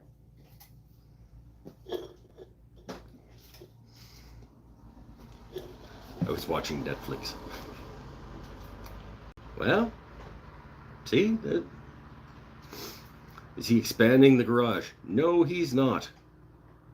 No, he's not. We're just talking about like the what ifs and the other people we watch and how it's hard to relate to some of these people in warehouse size spaces.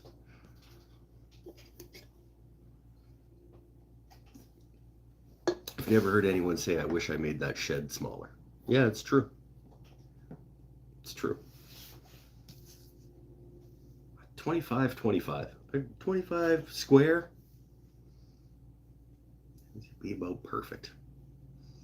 There's a lathe corner, the milling wall, a couple of bandsaws, drum sander, nice big workbench, an assembly table.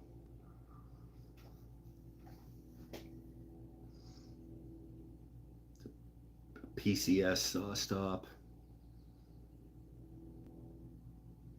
And a bunch of wood storage. Maybe a like floor standing drill press as opposed to a benchtop one, but unless I had bench space, yeah, I think.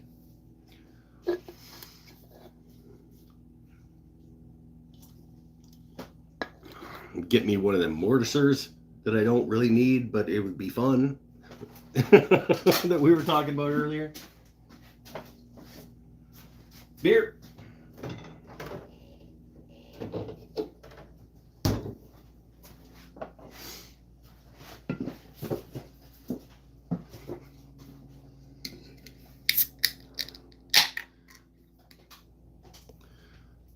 For full time, this is nice because each area is separate. You don't have to think about the kitchen when you're in the. Oh, you guys talking about RVs still?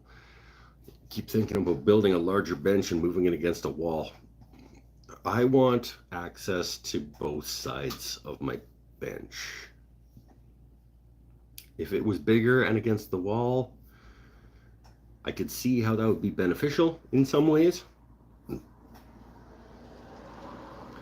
But I have access to 3 sides of my bench because it's also my outfeed table for my table saw, and I don't know that I could leave that situation because I like access to both sides of my bench. Did you get the peanut butter pretzels? I did not. I haven't been to Costco yet. I still have not been back to Costco since we talked about it. Only tempted on the mortiser because I'm doing mortises often. Well, then get the fucking mortiser. Why are you still here? Go tell them that you're coming to pick it up. I mean, stick around and tell them after, but like, that seems like a stupid good deal. Because, like I said, at the very least, you can turn it around and sell it for more than you paid for it. If it turns out that it's garbage, sell it for what you bought it for, or a little bit more if you can manage it.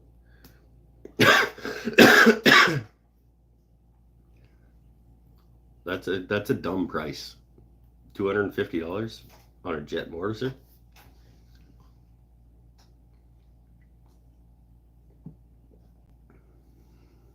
I would buy it.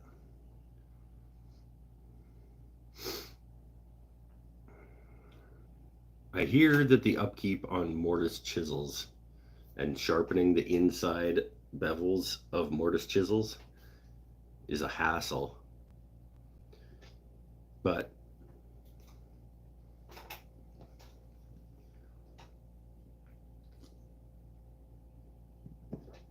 my bench is against the wall. It gives me easy access to stuff I hang on the wall. Well, I mean, that bench is not right against the wall, but I can't get to the other side of it, so it might as well be against the wall. I don't use it as a workbench. I use it as a workstation, and most of the time I use it as a place where I don't know where this goes, so it goes over here right now, and that's why it's always covered in shit. But my actual workbench that I work at, I want to have access around at least 3 sides.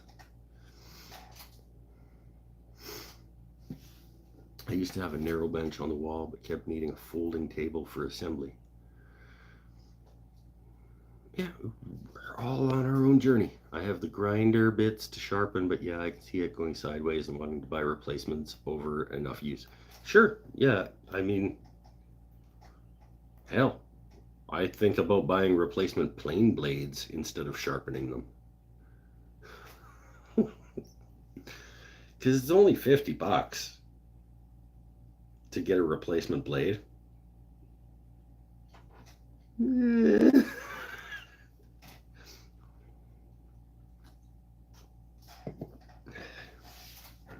haven't yet, but I have considered it. I do need to make a Lee Valley order tomorrow. Tomorrow, I need to make a Lee Valley order. A bowl gouge. That's really it. Some Veritas Band-Aids.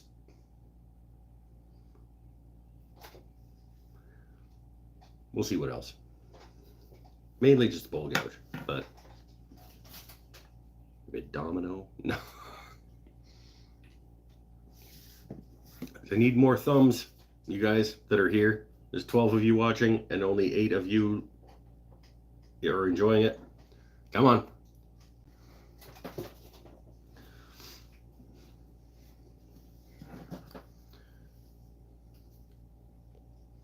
Spent most of my day today sharpening and built 4 legs for a plant stand the wife wants. A guy. Look at you getting work done. Anybody else getting work done? I'm getting work done. Ciao.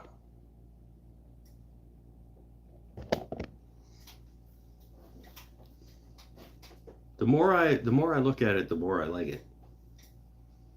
I think I wish that, well, after I widen the wide skinny drawer, the only other aesthetic thing, if I was going to do it again, this would be about here. I think this to this ratio is wrong. I think this needs to be about here to match, because this is about a it's not. It's about a 1.4 here. That down here I think would mimic this ratio a little bit better.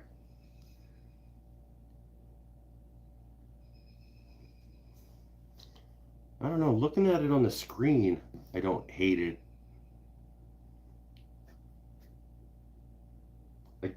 Yeah, I think maybe just there.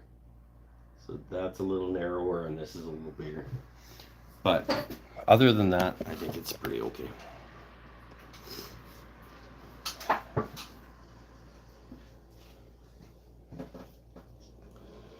Only work I got done recently was a new tile backsplash.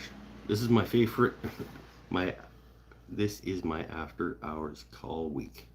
Oh, so you're on the clock right now? You got to run out if somebody calls?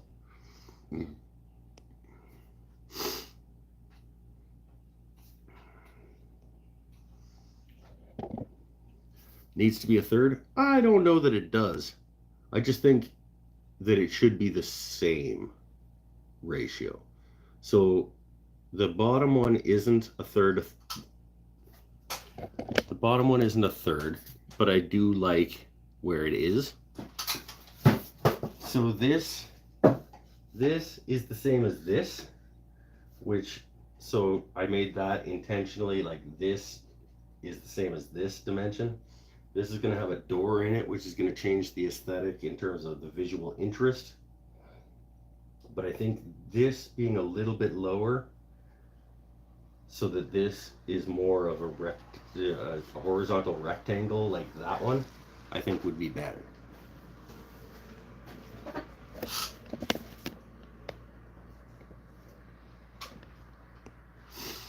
Just shorten your upper and lower verticals so that your shelves stay the same thickness.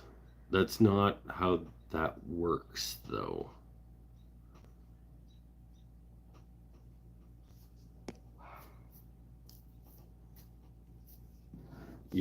I can't just shorten the verticals because everything's tenoned into itself.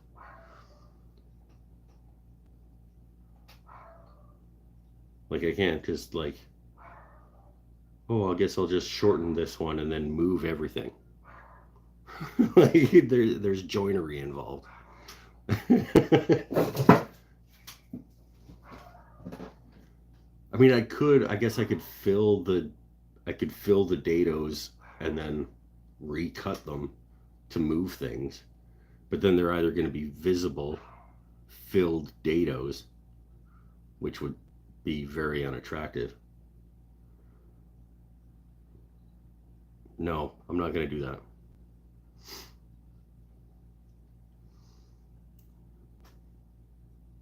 I could move this one by about a 1/4 inch. I could fill these ones and move it down about a 1/4 inch, and then that dado would still be covered by the rest of the shelf, and it would be about a 1/4 inch lower. But I don't know that that's I don't think that's enough to make the effort worth doing. Is there a dog? Yeah, there was a dog. Sounds like your dog. Yeah, I was just over there. Just add another piece under it and make a chunky shelf. No, it's already too chunky. We already talked about how I would want them to be, ideally, I would want them to be thinner. It's prototype. It's the first of this model of shelf that's prototype, and I've made some learning.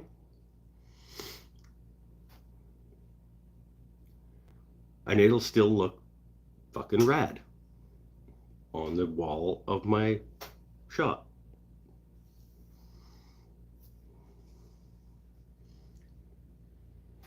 That one, I just want this one. Really the only aesthetic problem I have is that I want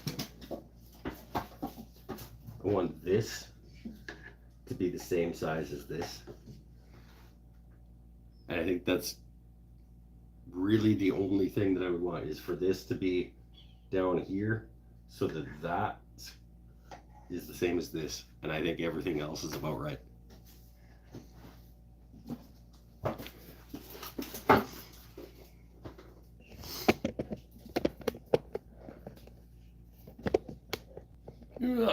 Oh, wait, oh, hey.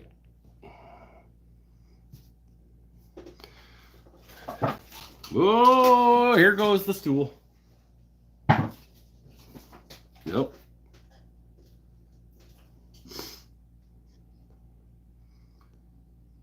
I like the balance and line weights. Leave it as well. I mean, it is what it is at this point. I'm gonna take a little bit off the bottom of that one and the top of that one to make that long, skinny drawer a little bit bigger.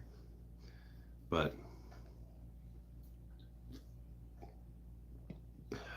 that's about all I can do at this point. That's about all I'm willing to do at this point. John, the ring I made from Notre Dame Stadium wood broke. Oh, damn. Used thick CA to secure the ring core, then thin CA to seal. Thinking I may need to stabilize.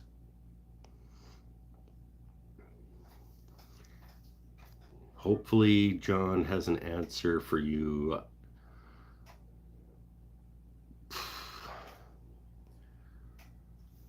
I'm thinking a grain direction issue. If it was all running this way, then these two spots are weak. You'd be better off ripping it into thin strips and wrapping it that way. But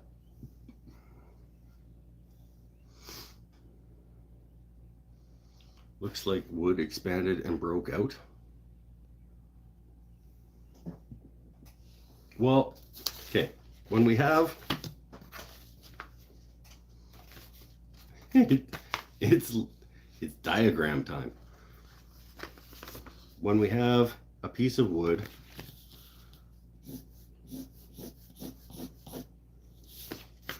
with the grain running like this, and if we cut a circle out of it like this,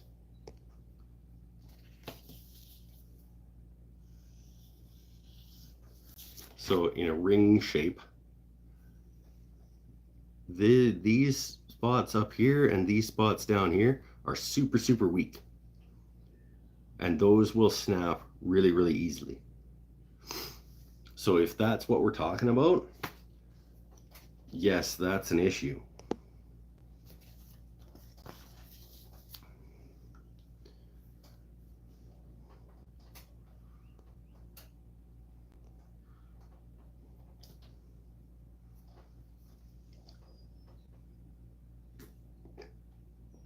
doors problem. So, well, there's one door. That one right there is getting a door. And then drawers here, here, and there. And then these two are just open cubbies.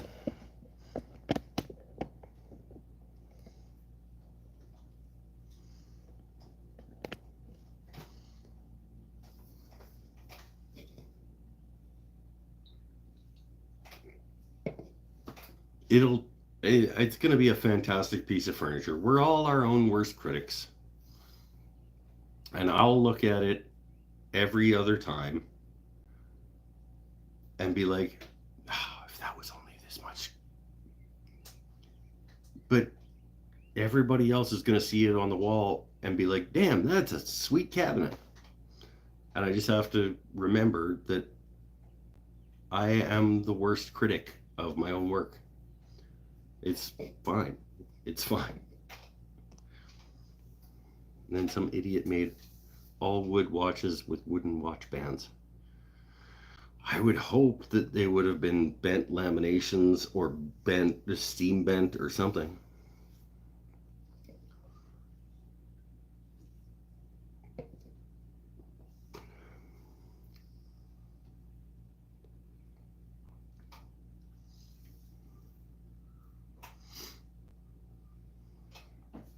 Maybe inlay epoxy in the cracks in a color you like or try to match. I don't know if we're talking about my cabinet anymore or not. I think we might still be talking about the rings. Fudge on the drawer faces. Okay, that's cabinet for sure. A little to compensate for dimensions. Well, they're inset drawers. They're not overlay. It's fine. It's fine. I just have to realize that the first time you ever make something, those are the types of things that you're testing out. You know, if I hate it up on the wall, which I won't, if it bothers me that much, I'll remake it and I'll sell this one for not enough money to just be able to remake it because it bothers me that much. It's fine. It's a prototype shop cabinet.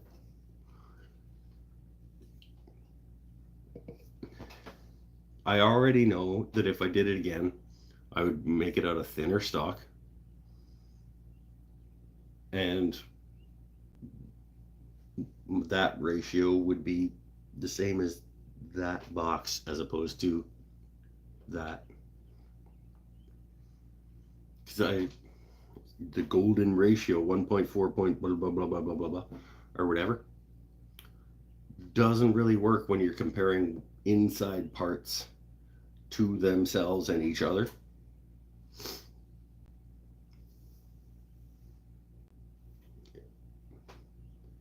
Yeah. The trick I use is screwing up during the sanding stage. Hold on. I like the start of that sentence. The trick I use is screwing up during the sanding stage at the end and being so pissed for 10 minutes that I sand there. Yeah. Hopefully, I've got, while I was creating joinery and things, the sanding stage isn't going to take enough off of anything that things now don't match back together. It's a good point. If you have to take a belt sander to your pieces after joinery's been cut, things can go badly. That's why, like I said, if I'm making any like thickness adjustments on this from now on, it's going to be the bottom of that, the top of that, either side of this I could do, the outside of this, the outside of this, this side of this. So like you need to, whenever there's anything connecting, you can't be messing with that dimension anymore. Other than smoothing. New phone, who dis? Oh, Pinnell's still awake on a Monday night. How are you doing, my friend? We're doing a makeup show for Missing Saturday because I was teaching. I was teaching gunpowder wood burning on Saturday night. Who would have thought?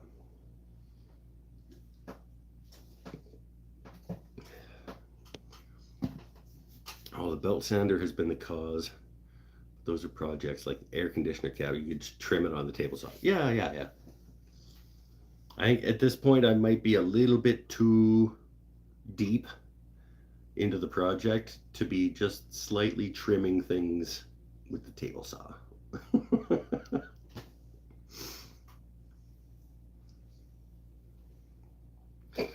Why aren't we doing gunpowder shit tonight? I don't know. We could. It's in the car.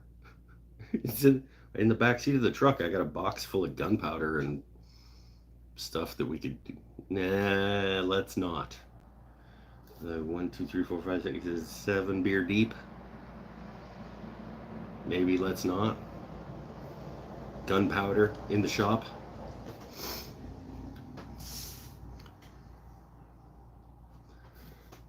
Thought Mondays were band practice. They were, and they are. But I want to do the live show with you guys for Missing Saturday.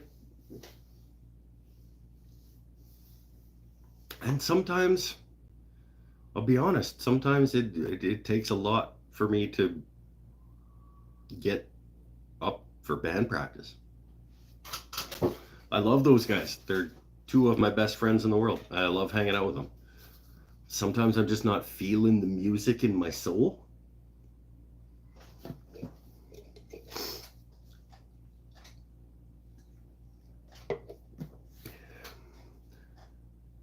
And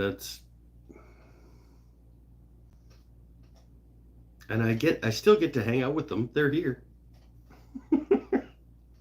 It's not the same. But there's no other night of the week other than Saturday and Monday that this show works for me. So like if I miss a Saturday and I don't want to miss the whole week, it has to be Monday. For all my solid wood rings, I use a bent wood on the inside. The thin CA glues help stabilize the ring. Yes. See, it's a grain direction thing. Nice thin strip, even if it's just a strip of veneer to hold these sections. Got a nice thin strip of veneer on the inside of that just to keep things from snapping off, because wood is really strong in that direction and this direction, but not so much in that last direction, if you know what I mean.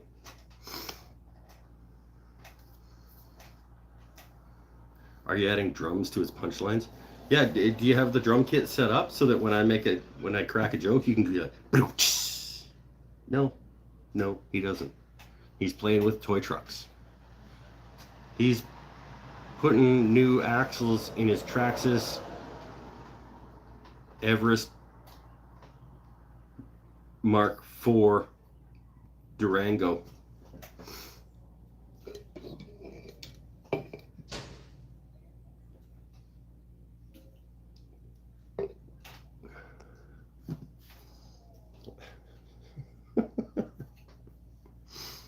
That's what he's doing with a little mini screwdriver.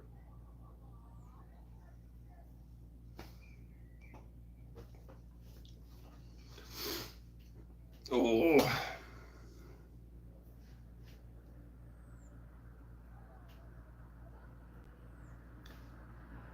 In any case, I think we might be getting close to wrapping this up, because it seems like the conversation is slowing down. Bought 2 drill bits that match my wife.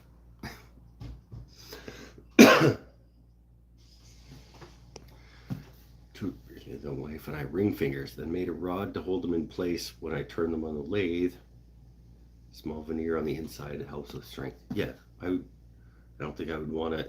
I did make a batch of rings before I knew about the way that wood was strong and whatever. I made a whack of rings too that were just like, oh, I'll just punch a hole and then cut around it and it's a ring. They snap so bad, like right at those spots.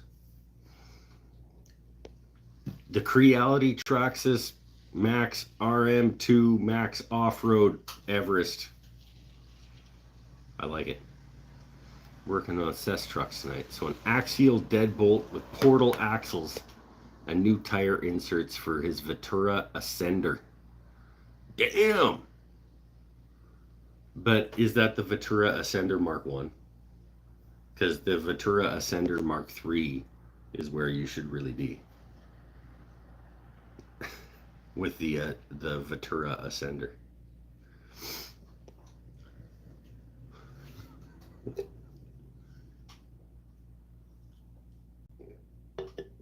I think I'm going. Got to get up in 6 hours. All right, later, Paul. I think we're probably getting going here pretty quick too. I'm gonna have one more smokerette and one more beer, and then we'll try to wrap it up in a nice little bow. Hey, I have to start by urinating beside the house. You guys can look at the fancy cabinet for a few more minutes.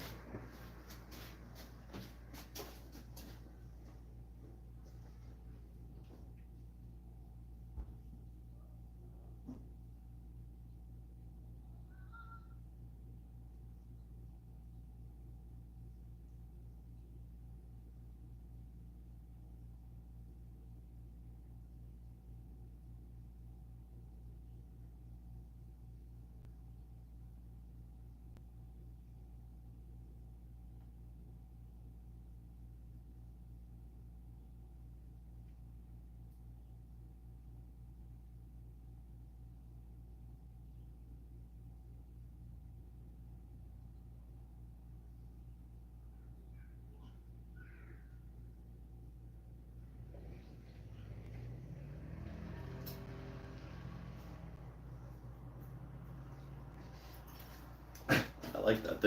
The Creality Prusa Traxxas Everest Mark IV Durango. I like that.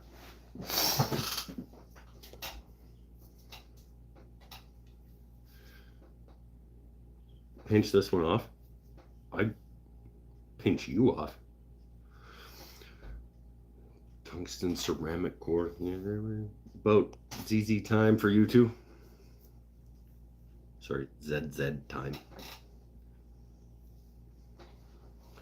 We'll get it wrapped up. You guys leave anytime you like. I'm not keeping you here.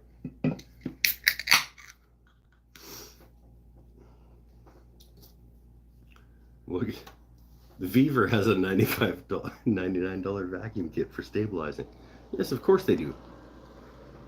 Of course they do.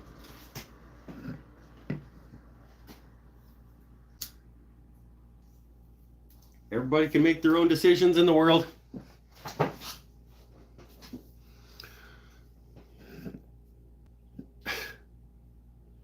You buy whatever you want from Beaver. Just anyone want to take a look at the house on Google Earth that I am thinking about for a workshop and let me know what you think. Well, you're not going to be able to put a link in here, Bill. So that's going to be difficult.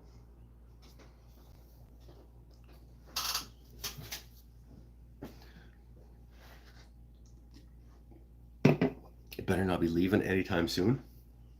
Well, I'm not going anywhere. It's just the show is wrapping up.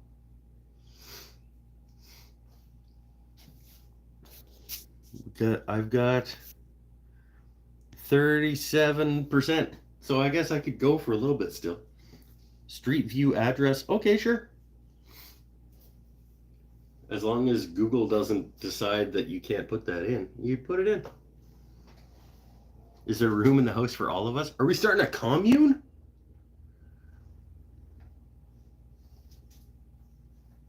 Let's go.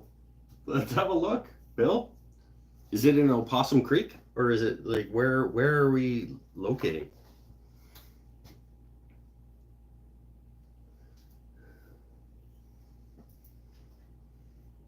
At least for a backyard barbecue? I'll tell you honestly, if it's not in Canada, I'm probably not going to be joining you guys. You guys can create your own little commune down there if you want. But 13805 Lillard Road, Soddy Daisy, Tennessee.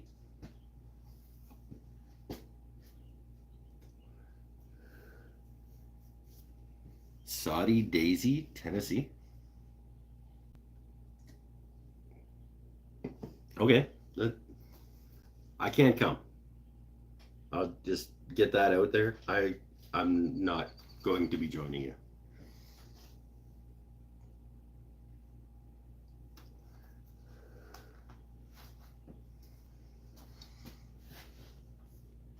I can get it for less than $5,000.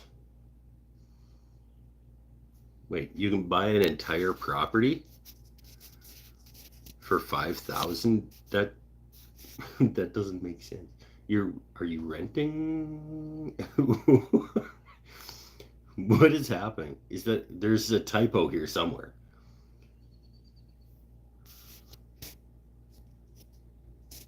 You don't.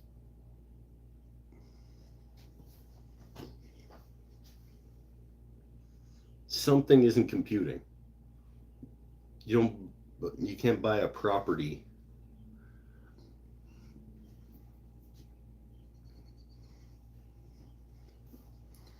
It is a wreck.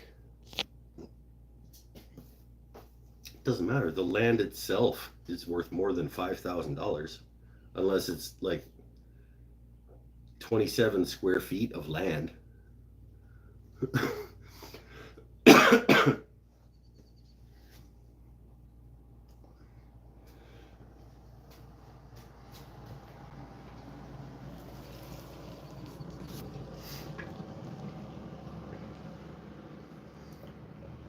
A quarter acre of land for $5,000 outright? I buy that every time. I don't even care where that is.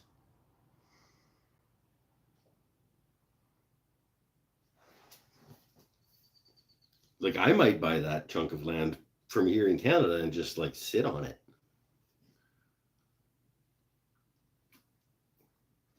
And I'll have you go check on it once in a while. Make sure that there's no like blackberries or anything growing on it. Like $5,000 for a quarter acre of land?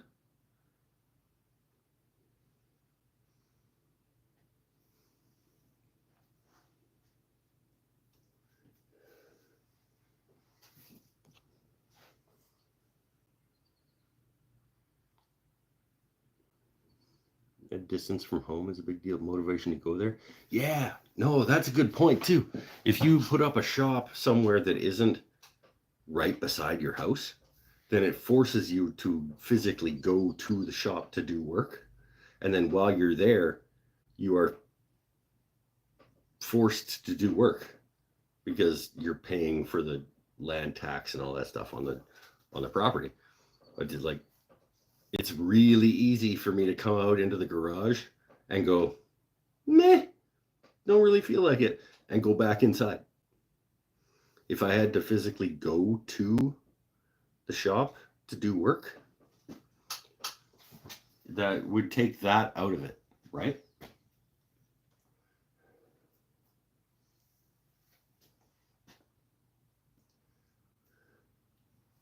I'm still I'm a little bit perturbed by the $5,000 for the quarter acre of land.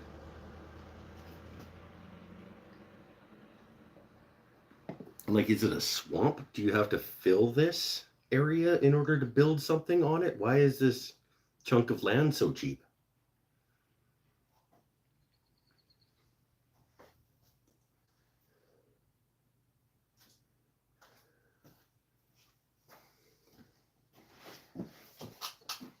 Like a quarter acre of land here is like $200,000 or something. Like what?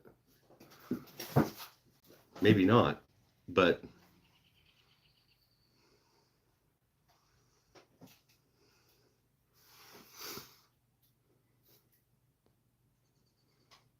is next door.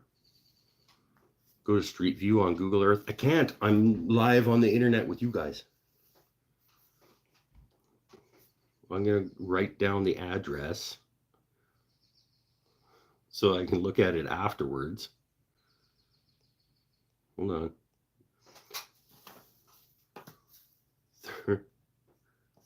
13805 Lillard Road, Soddy Daisy, Tennessee. All right, I'll have a look after the show, but that sounds ridiculous. Like,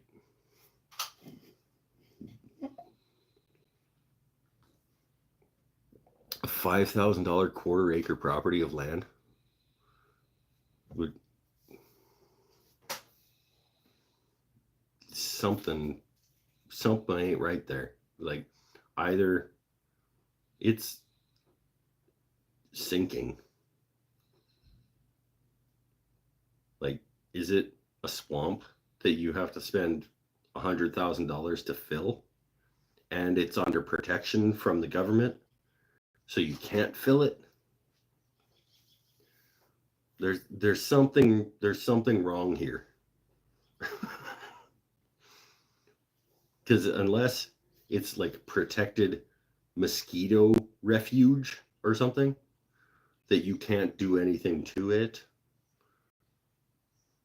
But if there isn't any restrictions on the use of that land and you can do whatever, that's just a $5,000 quarter acre chunk of lot. Like, that's stupid.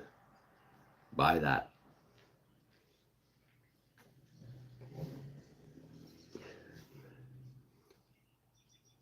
Housing market here is damn near destroyed my will to live.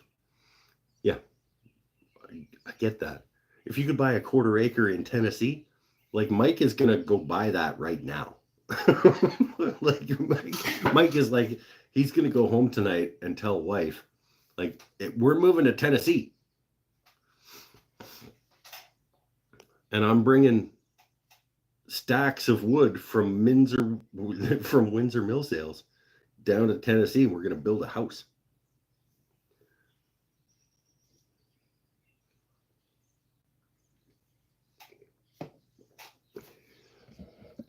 He's going to get him to skin off a bunch of those Douglas fir beams. And he's going to load up a truck, and he's driving down to Tennessee to buy that out from under you.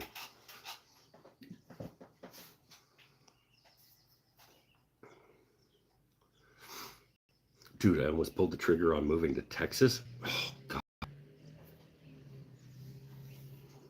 I would be sorry to see you go, and even sorrier for you moving forward with your life.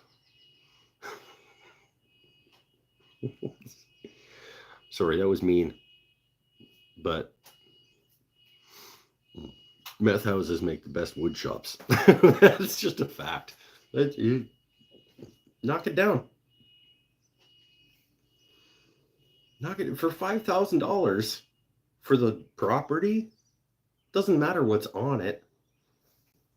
Knock it down, salvage whatever wood you can out of it to start building your shop with, even if it's just the flooring.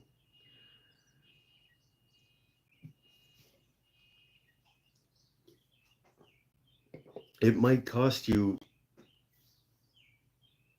$60,000 to build a shop, but you can do it over time because it's your property.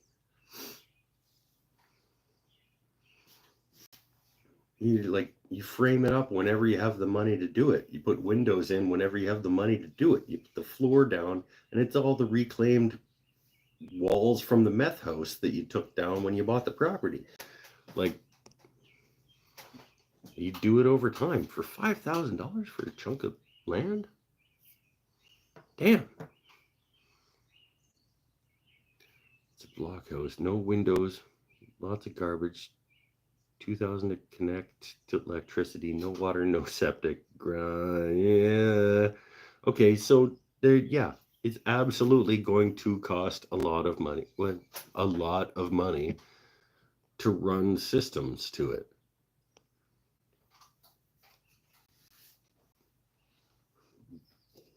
That's still ridiculous.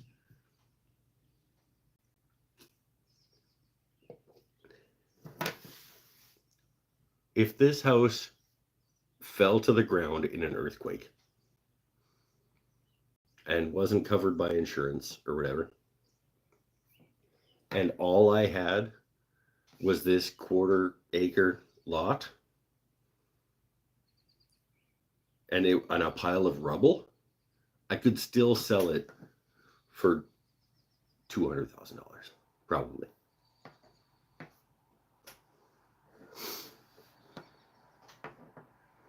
Windows could be boards with 2x6 in the meantime. It's yeah, especially if it's a shop, it doesn't need windows. Put up decent lights. Bill, this sounds like everybody's on the same page here. You need to buy this property.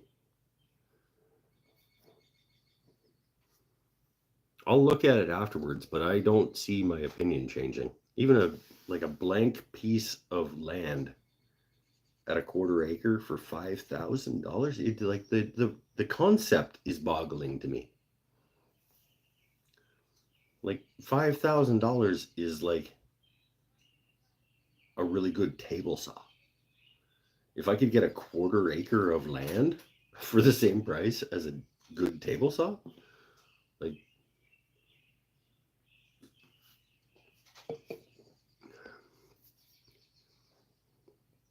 there are places where land is cheap for a reason.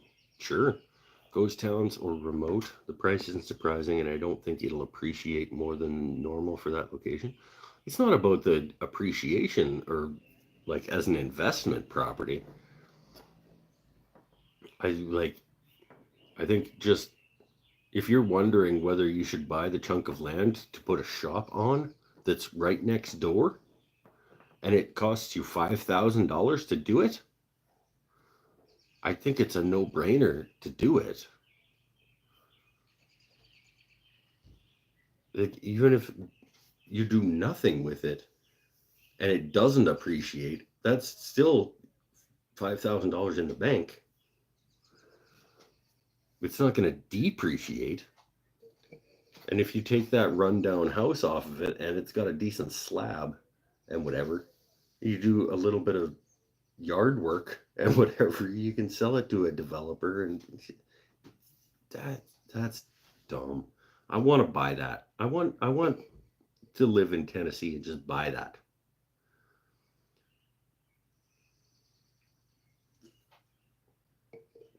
Can you buy now and leave? And if you leave, it still count as part of your main property. You could.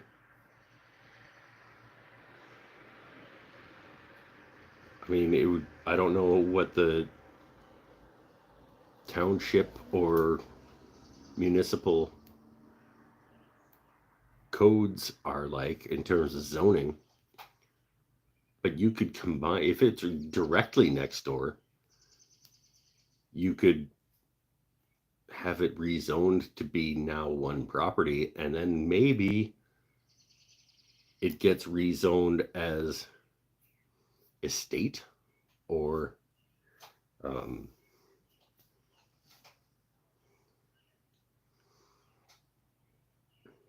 I just think that's a,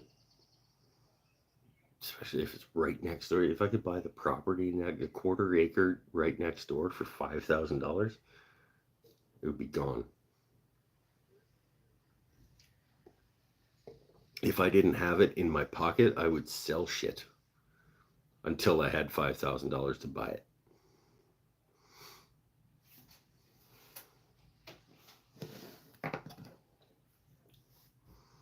It's still a separate lot. Yeah, but couldn't you, I don't know, couldn't you like reapplication it to the municipality or the county or whatever to have them combined into one lot?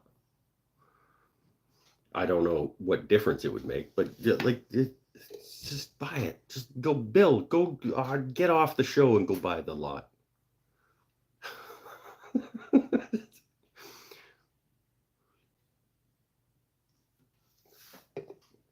I think you'll regret not at least getting in on the bidding and hope someone moves in that can tolerate you. Yeah. Oh, is it an auction? So the starting bid is $5,000? I don't care. I'm in on that. If it's right next door, I'll go 15, a quarter acre to build a shop on right next door. And I got to run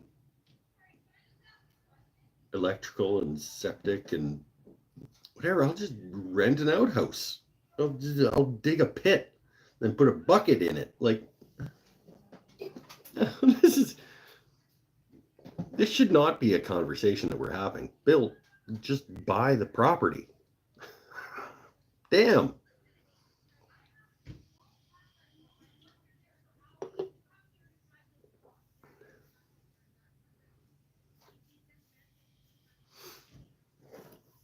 Like I say, I have erased money. Oh, it. I don't know what that means. Run an extension cord to the shop with a power bar. Yeah. Run 2 extension cords on 2 different circuits to the to the shop.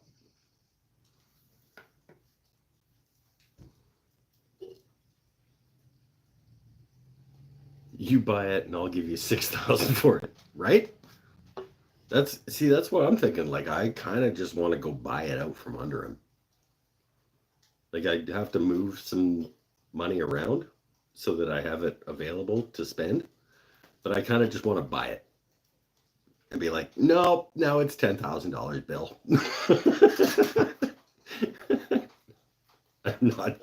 I'm totally not going to do that. But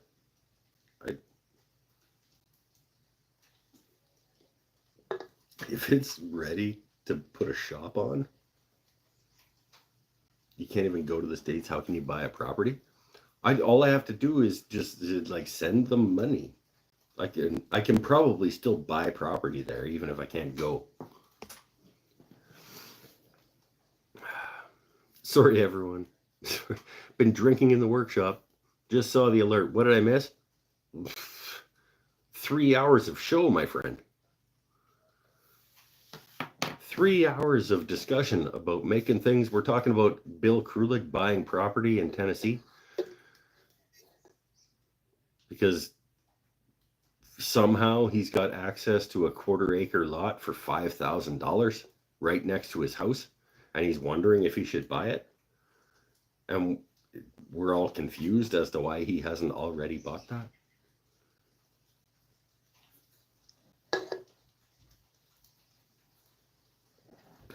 Half-acre lots going for 35 just up the road. All right, well, half of that is 17.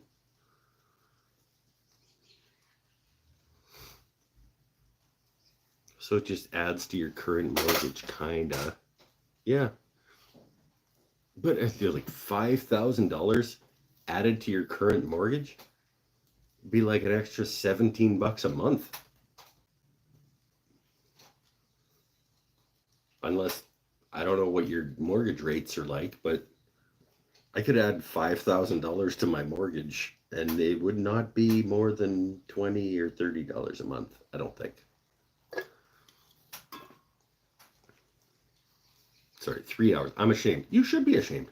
You like hit the notification button that tells you when I go live, and then we don't have this problem anymore. Your farm is paid for? And you're wondering about whether you should spend five. This sounds like you're trolling us right now. Your farm is fully paid up, and you're wondering if you should buy the quarter acre next door for $5,000. This sounds like a troll.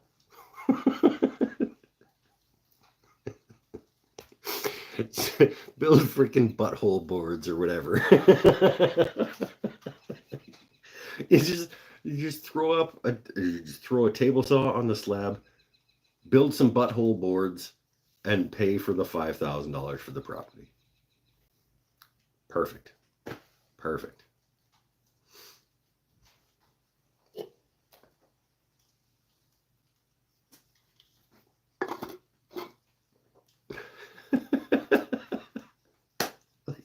Just build some butthole boards. Yes. I did. I was drinking a lot. That a guy. I've had quite a few myself. I'm going to go get another one.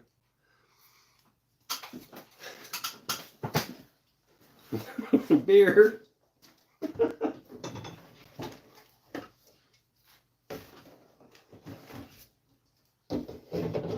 I think Bill also has a boat. I'm pretty sure that Bill also has a sailboat because he came to us one time on the show from his boat. He was like, I'm watching you on my boat. Come on. Buy up. How many acres do you have now, Bill? Cornhole boards are your answer. Go with God and become a butterfly. 25-foot Catalina sailboat. You rent that out for 2 weekends and buy that property. Go to the Catalina motherfucking wine mixer.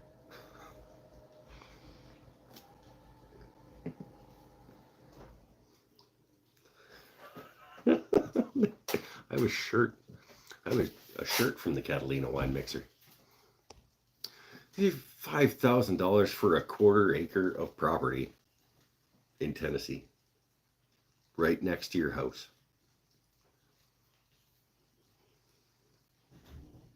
Just come on. If he already has 30, why would he need or want another quarter?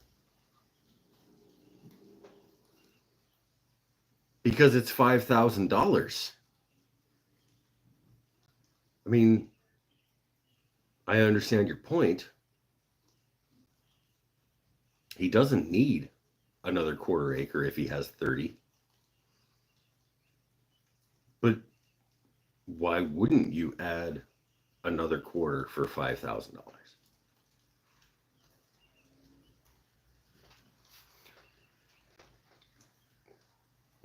You raise a good point, though. Bill, why don't you already have a shop on your 30 acres? Like, why are you thinking, like, hey, this quarter acre next door might be where I should put a shop?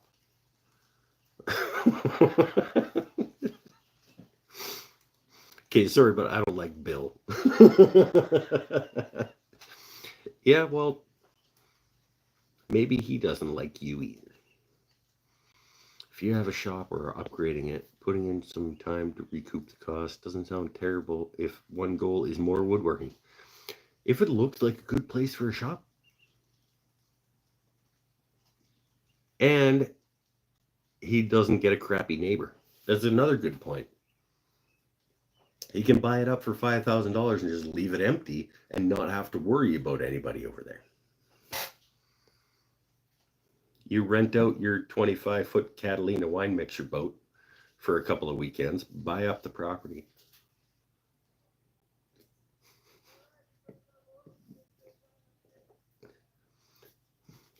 I have a shop, 12 by 12.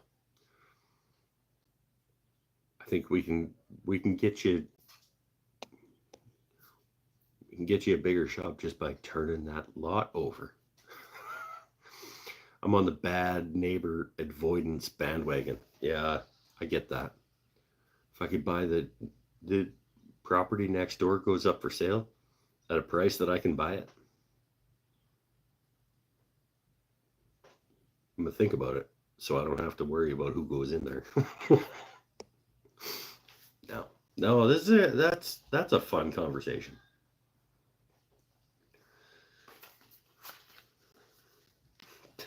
5,000. It's like I'm having trouble comprehending the $5,000 chunk of property.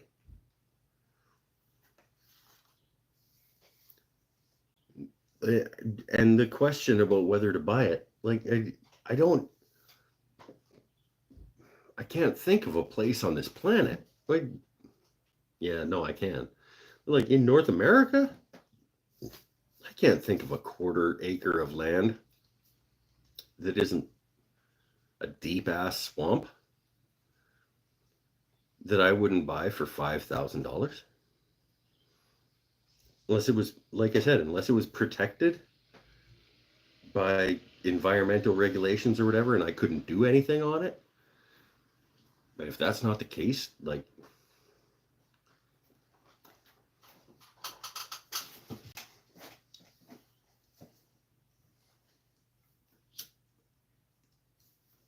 it's just,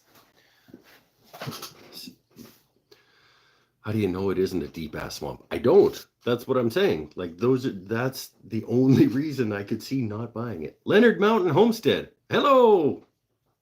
Welcome to the show. You've come at a weird time. we're debating whether or not our friend Bill should be buying a quarter acre of property in Tennessee for $5,000.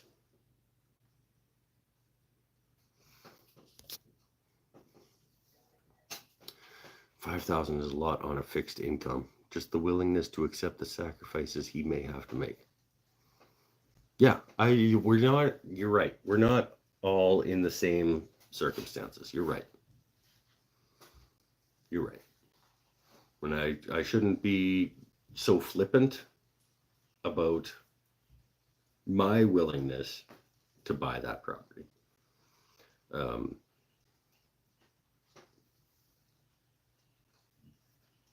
But with a fully paid off 30-acre property,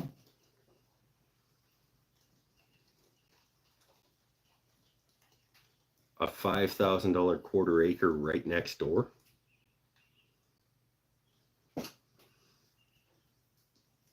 seems like you should be able to roll that in. Like you're not going to roll it into your own property, but to get a new mortgage, if you needed to, on a $5,000 purchase next door,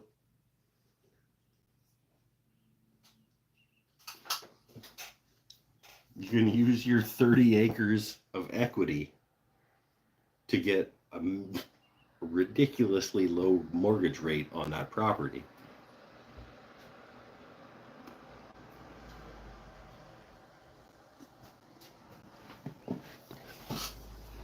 And then you're on a fun, this is now my shop property, and now I'm on an adventure to create that shop, and you can use the property to build the shop.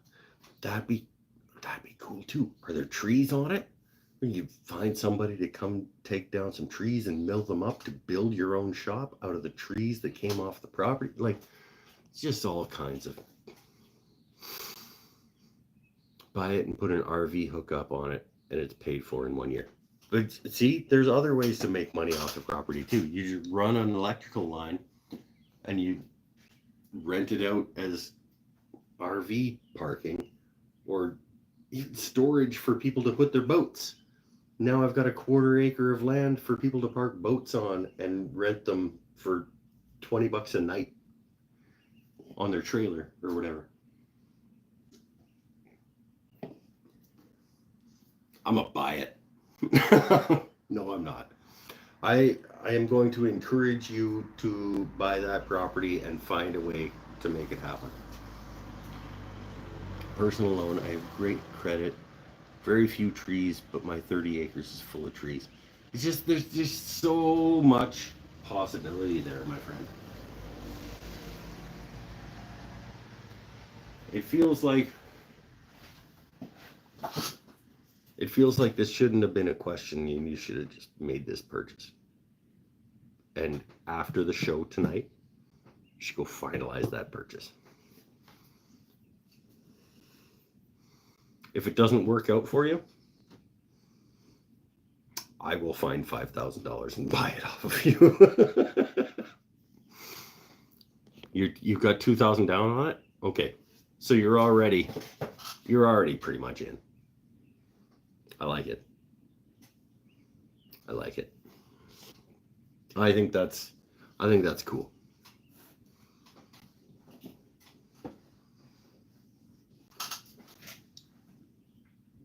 So tonight, for those of you who have missed the show, we've been talking about the update on the wall cabinet that I've been working on.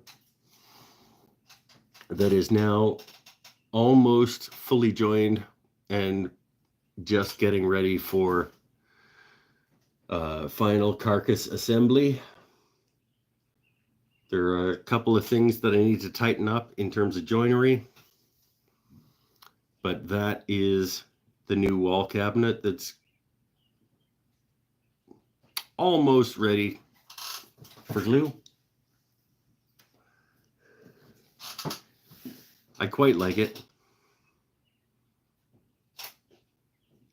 There's a couple of things that I think I could do better next time in terms of I want this to be the same as this aesthetically. I think this could come down to about here so that it's the same as that.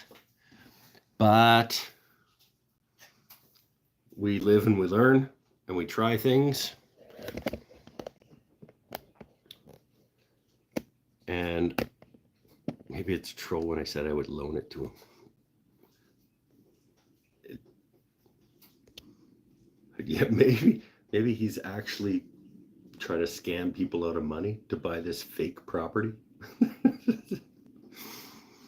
When I was curious enough, I started adding woodpecker's tools into a shopping cart by pausing a popular YouTuber's video. Got to $17,000. I don't know what that means. You could get to $17,000 in woodpecker's tools pretty quickly.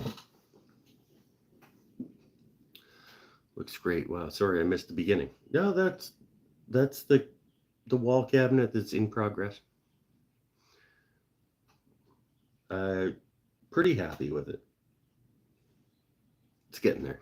Next week, it'll be glued up and ready for a door and some drawers. I've got a bridge for sale if you're interested. No, you don't. Nobody listen to him. Scam. Oh, you guys should see the person who wants to be my friend on Facebook right now.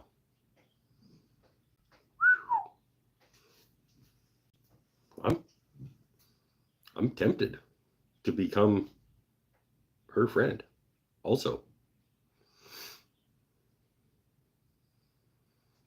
Like, there's really no downside. There's only upside.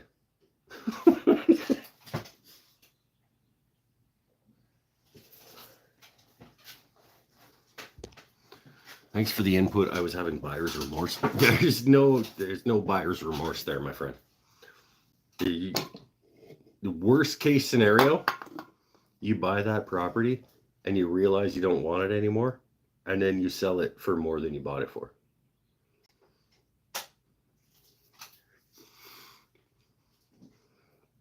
What color are you going to paint it? The cabinet?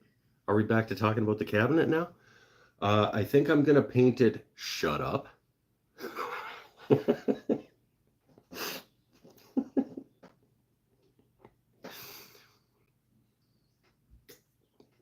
Let's talk him out of it now. Yeah, no, I looked it up on Google Earth and I changed my mind. Bill, probably shouldn't buy that. No, there's no way. Like I said, unless it was like a protected chunk of land that you weren't allowed to do anything with, to me, that's a no-brainer. I'm not going to paint it. I might paint it. Oh, I might paint it garnet shellac. That's an option. I could finish it in a garnet shellac. Probably won't, but I could if I get some methyl hydrate.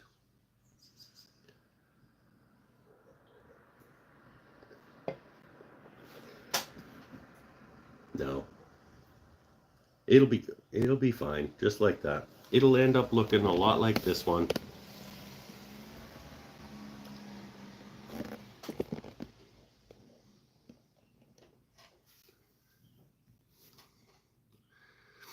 What does it look like as it is now? And do you have a cost-effective way to dispose of the stuff that needs removing?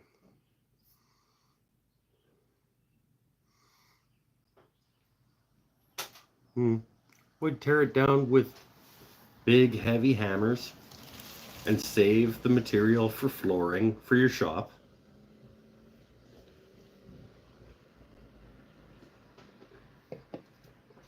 It's flooded twice in the last 40 years.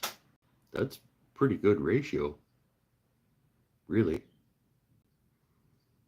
So, like, I don't know. That's not like you build your house in Tornado Alley and then wonder why it keeps getting taken by a tornado. Twice in 40 years. Like,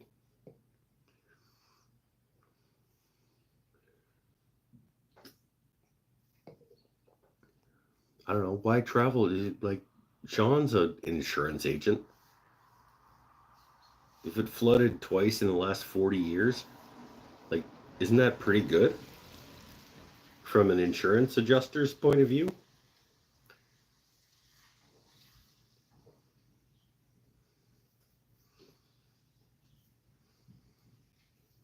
I like how sometimes I remember like what people do for a living.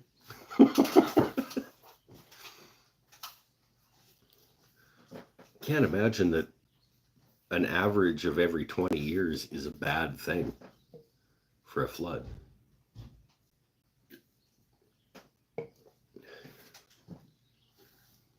And the water never got to the house. Well, then the house didn't flood. Property. I have a flood in my backyard every year too, because I have like it's not a flood, but like the water pools in one back corner of my property probably is considered flooding that corner of my property because it's spongy and shit. But it's not wrecking my home.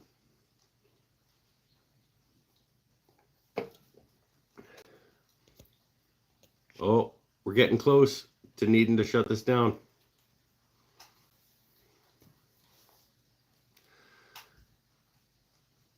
I'm down to about 20%, so it's starting to get close.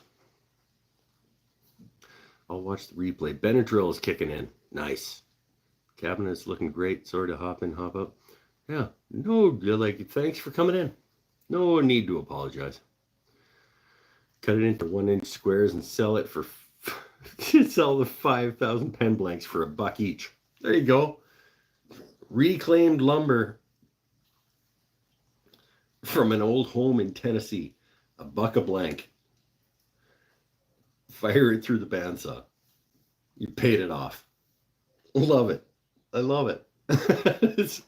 That's great. All the siding and everything. You laminate them together, cut them on an angle.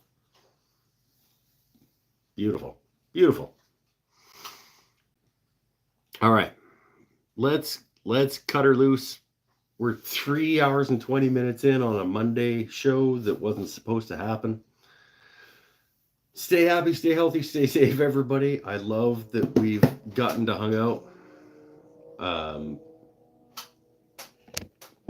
looking forward to finishing this off over the next couple weeks, honestly. I can get it glued up in the next couple days so that I can start in on drawers and a door and some hinges and stuff. But yeah, it's close. It's Pinnell. That's over halfway done. One of the two significant furniture projects of the year. So mark it in on the spreadsheet from the resolutions. I would say that this cabinet is 60% done. So one of my two projects is 60% done. I'll decide what's significant. No, you won't. We had that discussion earlier that you missed from not showing up on time. We already talked about how you don't get to decide what a significant furniture project is. So, sorry about that. And also, there's no way that you can tell me that a wall cabinet with like 16 sets of dovetails and a dozen mortise and tenons and a frame and panel door and 3 drawers is not a significant piece of furniture. I mean, you can tell me that, but I will punch you right in the face.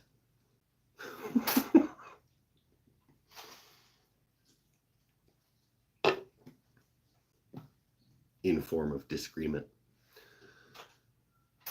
Stay happy, stay healthy, stay safe, everybody. Let's wrap it up. Bill, all the best to you in your land purchase. I'm happy to confirm for you that that's a good purchase. McGill, all the best in your townhouse search down in Victoria. Pinnell, eat shit. I hate you.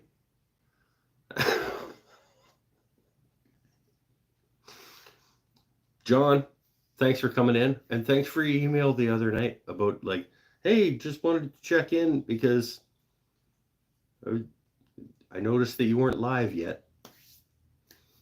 That's good friending. Hey, Bill, seriously, I'll give you $6,000 for it. He's staged for the hurricane. And put an RV spot on it. You guys can make those arrangements outside of the show. Sean wants to give you $6,000 to have it as an RV parking spot in Tennessee. So it sounds like a pretty good idea. But then Sean's going to build a shop on it. And I don't know if you want Sean next door, honestly.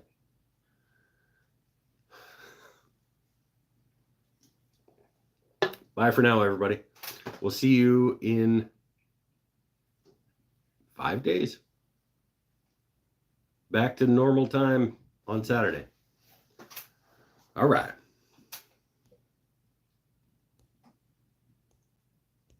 Where is my button to turn off the show? Oh, they moved it back over there.